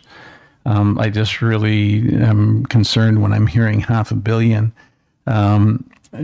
because, as I said, it's going to be significantly higher probably than the 10-year capital plan that we've been working with over the last few years, which includes development charges, which is a very important component of things. So I know there's been a little bit of explanation, but I think it would be good to have a little clarification about that number at the next meeting from the treasurer, because I'm very concerned if that's the number she has in mind too. So there's that observation. The report talks about the added workload from the department due to the former public utilities dissolution. So the impact of increased resource and cost requirements is one of the outcomes of that. I've been thinking about the fact that the consultant had forecasted $700,000 annually as reduced costs. And but just considering this matter itself, specifically in preparation for today, coincidentally, a $700,000 annual amount is the same as the cost reductions that the OEB just imposed on EPCOR for their rates. I'm going to speak to that later in other business, but I wanted to note that because the report does talk about shared services.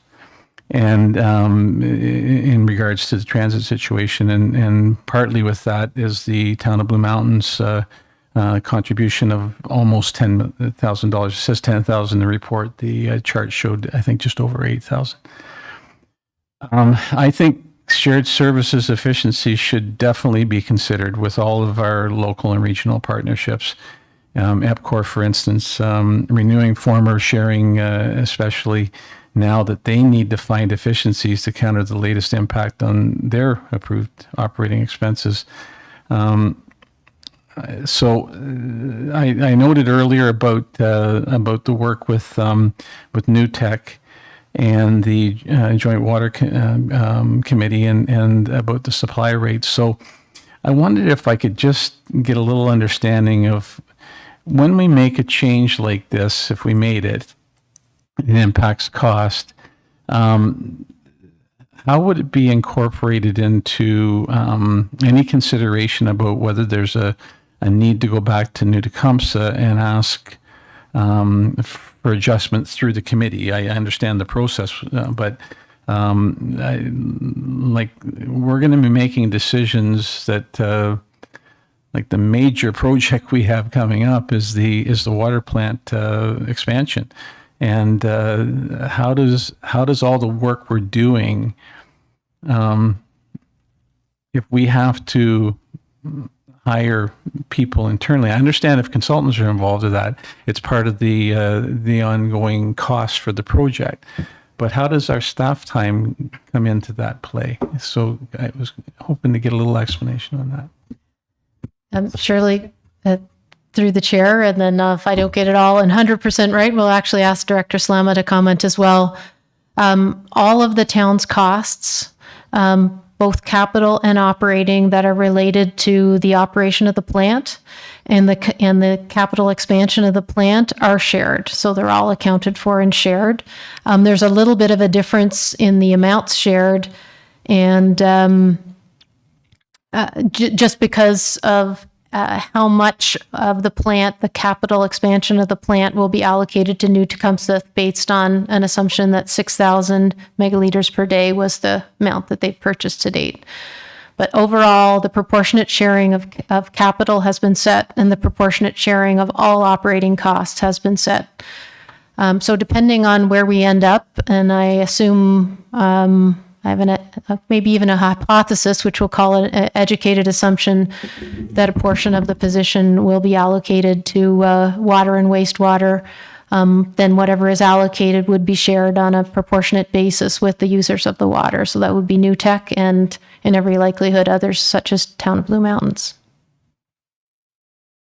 Thank you for the explanation. I knew it'd be difficult to be too elaborate because, again, I think it'd be Treasurer Quinlan that would be able to give a little more detail in that regard. I just have to say that I'm not comfortable with adding resources in this midway point of our budget. So I'm going to be looking at it as I also would think that if I'm looking at adding something, I need to know more about what's happened overall in the organization.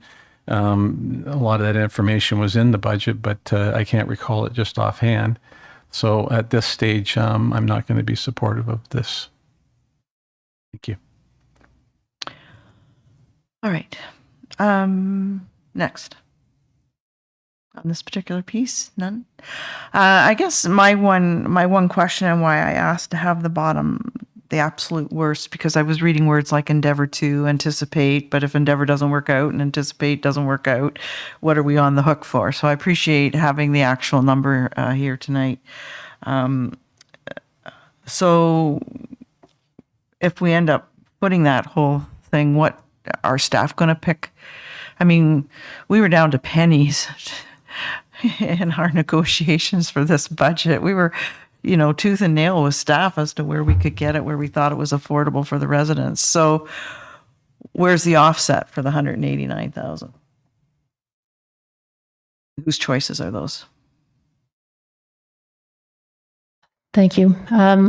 We need to talk further with the treasurer when she returns. We were able to get some money back from our use of our P cards, not a substantial amount to cover the whole piece, and potentially the supplementals.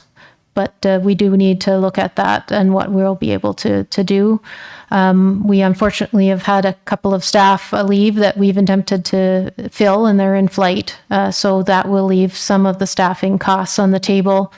If we are successful in filling the position, which pending council's decision today, it will take us several months to fill.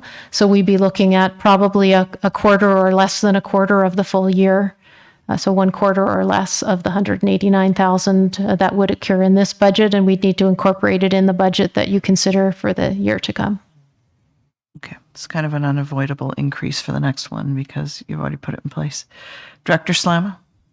Thank you, Madam Chair. Just to add to CAO Skinner's response, as noted in her report, if this additional position was approved, we would look at a different distribution of the skills and the jobs within the department. And so there is that potential to, at which the treasurer could speak to, find some potential money from the development fees component or the wastewater budgets. Councillor Barry. Thank you, Chair Jeffrey. I do want some clarity on CAO Skinner did mention that some staff have left. And is the plan to replace them or to use whatever? Yeah, exactly. We're just using the gap, right? CAO Skinner, that's what you said? Yes, the intention is to simply use the gap. For an example, our manager of economic development is gone. We'd have to do some reallocation between departments, but there may be some number of weeks where that position is empty. So we'd harvest that from across the organization just to fill in this year transparently. Right. Okay. Thank you. So procedurally, if I could just confirm with the clerk, this works the way it did in our other process, the same. If it's not unanimous, it comes back up to council. It can be turned. I think there's a lot of additional information that we need at this point, especially in terms of where it's going to come from in the budget, which really is left best in the hands of the treasurer. And can that come as an amendment to council when this comes forward the next time? That would be great. For me, I guess, understanding this won't be unanimous, I'll probably vote in favor to at least get it to council and we can see the rest of the information. And then we can make our final decision then. So that's kind of where I'm coming from. Just quickly on that, and that's one of my concerns was too. I could reconsider it if it got to council. Right now, I can't support it, but I just want clarity because maybe I've only been here long enough to know that probably won't be, but if it gets defeated, I know the unanimous part, it will definitely come back, but that's unanimously in favor of not, if it's rejected, is it off the table then? No. Either way, it comes back with a Either way? recommendation or without, right? Yes. Okay. So it'll come back either way. I'm just saying. I would like to reconsider, but if there's more information come out, but right now I'm having a hard time supporting it, and I don't. Well, I know I'm not going to support it. So No. So we're okay. It'll come back either way. All right. Okay. So all those in favor and opposed. So that is carried. And it'll appear at the next council meeting. We'll have more information and we'll be able to discuss it further.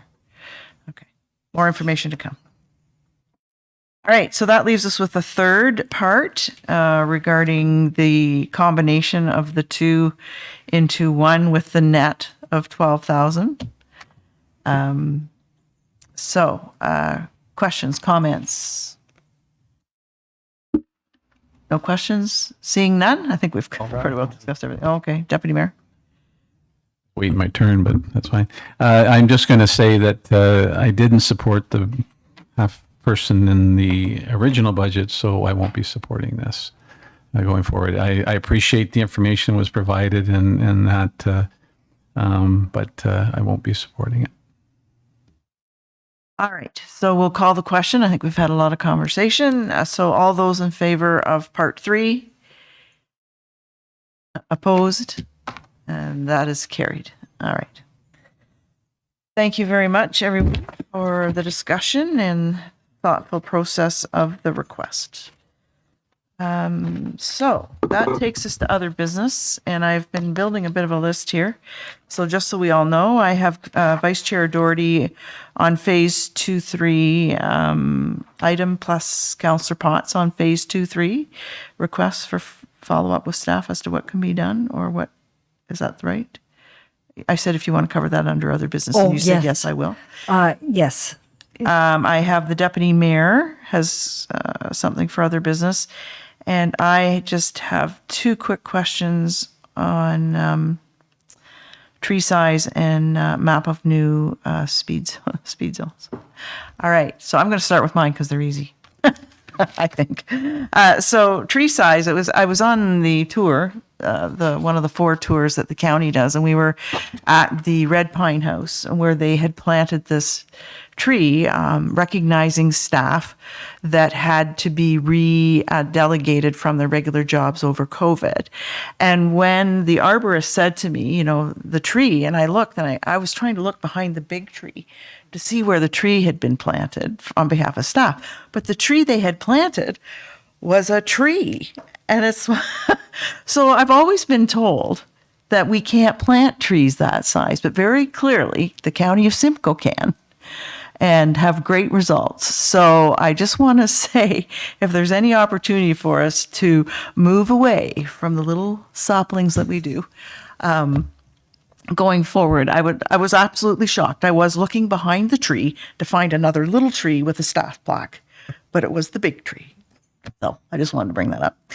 And then the other one, I received a question from a resident whose child had just finished their driver's test.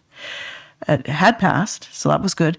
But they could not find the resource to show the changes in speed limit, because in your driver's exam, if you aren't aware that all of a sudden that section is a 30 instead of a 40, and you can't really, I know we did it for the patios and things, but there's really no clarity in my mind as to where it stopped and ended. Is there somewhere they can go get a map?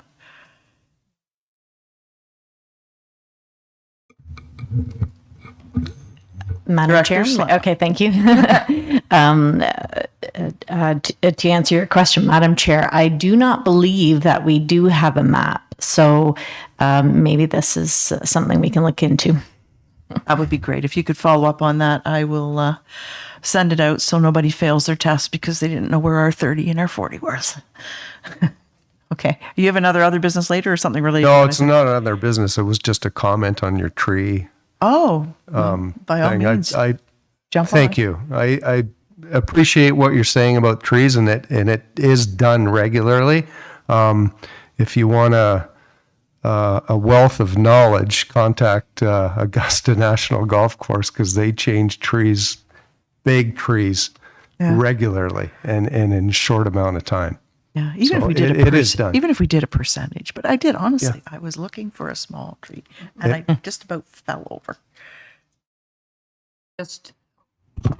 May I suggest you write our Director of Public Works and tell her you want the the engineering development standards changed to increase the caliber of trees in new developments. Well, I've been asking a long time, but they keep telling me I can't. But that's exactly what I want. So That's it. And on the speed limits, I'm also concerned not just for our new drivers, but we have so many visitors to our community. And if it's not clear where the speed limits change, it may mean we need to have a look at if we need more signage.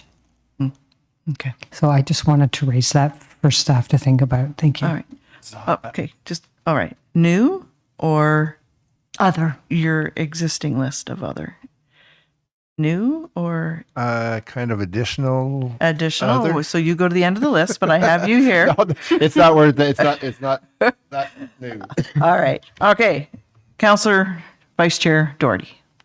Thank you. So to pick up on the question that I asked during our consideration of the Blue Fairways, my question is, what recourse do residents have, if any, when the development in which they have purchased is not progressing or the deliverables are not appearing as they should? So we heard some discussion this evening, some examples of amenities for Fairways 2-3 that were not delivered within the time frame, that there was landscaping that was intended to be done that wasn't being done.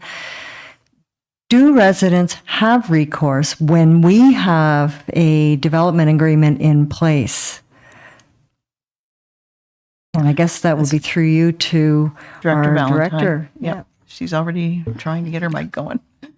Thank you, Madam Chair, through you. And I can start, and you hear me okay? Yes. I can start, and Director Slama can certainly layer on if it's needed. So we do have a few tools available to the municipality, through the municipality to residents. So the primary tool is the holding of securities, which are collected typically at the time of subdivision agreement or site plan control, depending which is applicable, sometimes both. But those are primarily for infrastructure and landscaping. Before Senior Planner Brian did leave us tonight, he looked up phase 2 and 3 for the McPherson development, and he did note that it appears that the town is still holding substantial securities in the amount of thousands of dollars.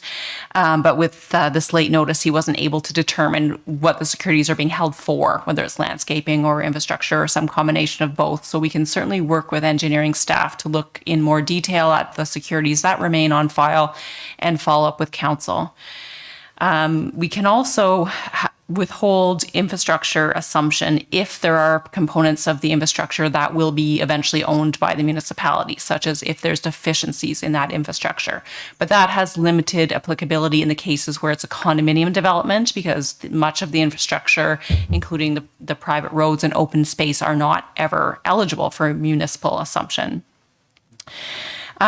Also, the CBO does have some ability to revoke building permits after they've been issued, and this is very tightly controlled under the Building Code Act, but some of the provisions are related to lack of progress, and in particular, if construction or demolition hasn't started within 6 months of the permit being issued, she may revoke it. And also, if construction or demolition has not been substantially completed, is suspended or discontinued for more than a period of a year. So it's not clear to me whether either of those would apply in the case of McPherson. It just sounds like they're going slow, but not making progress. But those tools are available. The new tool under SCAP, which wouldn't apply, of course, to the earlier phases of the McPherson development, but will apply to 5 and 6, is the ability of the town to terminate the site plan agreement if building permits are not applied for within 2 years because service and capacity allocation will expire. Now, there is the ability for council to extend that sunset clause for another 2 years if they have demonstrated some substantial completion. So again, a new tool that would apply just to the phases that we've discussed this evening. When it comes to the municipality having control over agreements between the developer and the purchasers, we heard one of the community members mentioning they didn't get the return of the deposits. That's where, at least I'm not aware of any tools for the municipality to intervene. Did I capture it all? Yes, if I may, Madam Chair. Go ahead. Just to add onto Director Valentine's comments, I would, where she noted that we do have substantial amount in securities for phases 2 and 3, and we will look into it, and we can give council a better idea what that's for.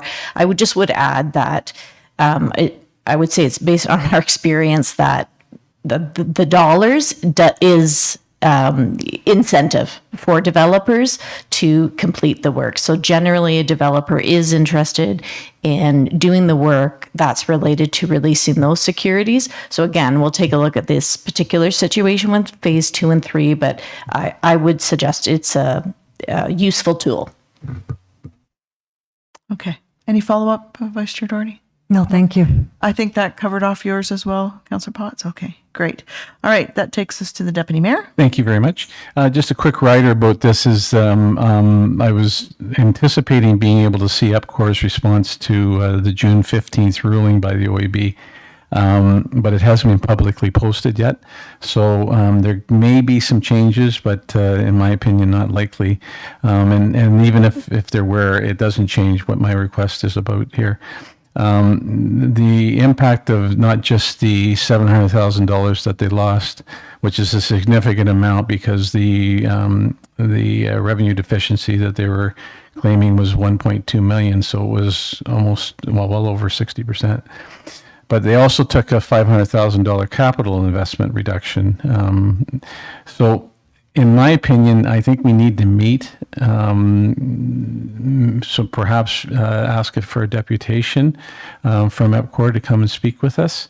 I've noted on the AMO, after seeing the final agenda for the annual meeting, I sent them a note because I was surprised that there was no discussion or presentation in regards to electrification.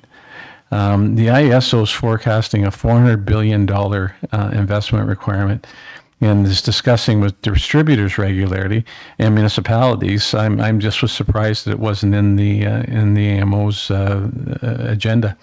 So my thought is, how will the reduced capital investment component for EPCOR affect their plans? These are 5-year impacts at a minimum.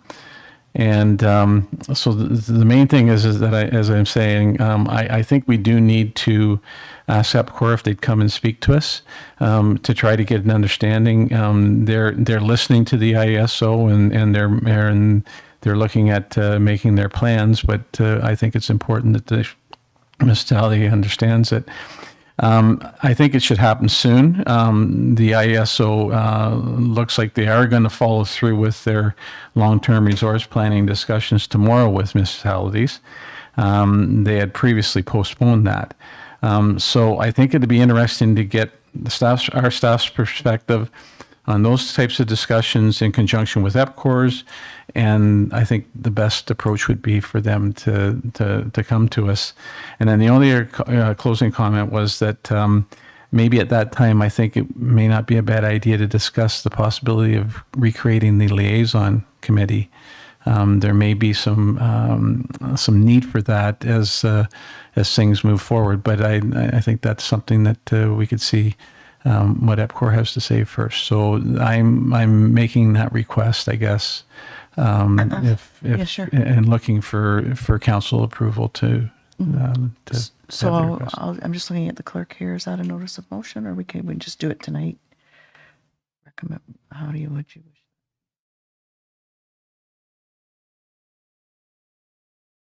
better to have a council support the whole request if we want the no.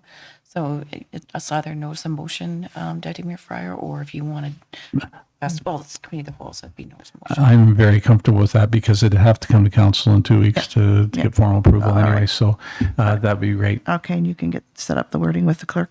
Yeah. Okay, thank you. Councillor Ring. What I was going to ask was when we were in the discussion with the speed limits, a while ago, I had mentioned that I had a concerned citizen when we were talking about the speed limits being reduced to 30 on the main street, so you couldn't see the speed limit sign on the northwest end of here, Ontario Street. And I just was wondering if that got rectified. Apparently it was behind a tree, and if you were coming off of First Street and going south on here, Ontario, you couldn't see the 30-kilometer sign. Was that moved? I'm sorry, Director through Slama? you, Yep. Jeff, Yep. Chair Jeffries, to Right, through Chair Jeffrey to Councillor Ring. I will have to confirm that for you. I'll need to ask staff and get back. And so I can report back with, along with, after we review if there's a need for additional signage. yeah, see, so it was kind of another new. Blocked. I would have combined it. I thought you meant new. All right, so there's no other business. That brings us to our, sorry, Mayor Hamlin. Hi, I just wanted to add into the Deputy Mayor's thoughts about the, I forget what it was called, but anyway, the committee with EPCOR in the town. I was speaking to one of the board members of EPCOR about a week ago, and they seemed to be quite interested in having that committee set up again. So I think if your motion included that, it might be well received. I appreciate that information, and I'll rough something out for the clerk to tell me if it's right or wrong. There you go. All right. So now I don't see any other business. Public delegations, there's no one in the gallery. Is there anyone online? Thank you, Chair Jeffrey. We still have 3 attendees participating remotely. If you would wish to address the committee of the whole regarding any matter within their jurisdiction, please press the raise your hand feature. And there's not at this time. Okay. So after all that hard work, Trying to- I was an hour out on my timing. And Councillor Potts moves that we adjourn. All those in favor? And that's carried unanimously. Thank you. You actually forecasted. I thought it was 6:30, so we're an hour over. I just Yeah, I know. much I rather did my have level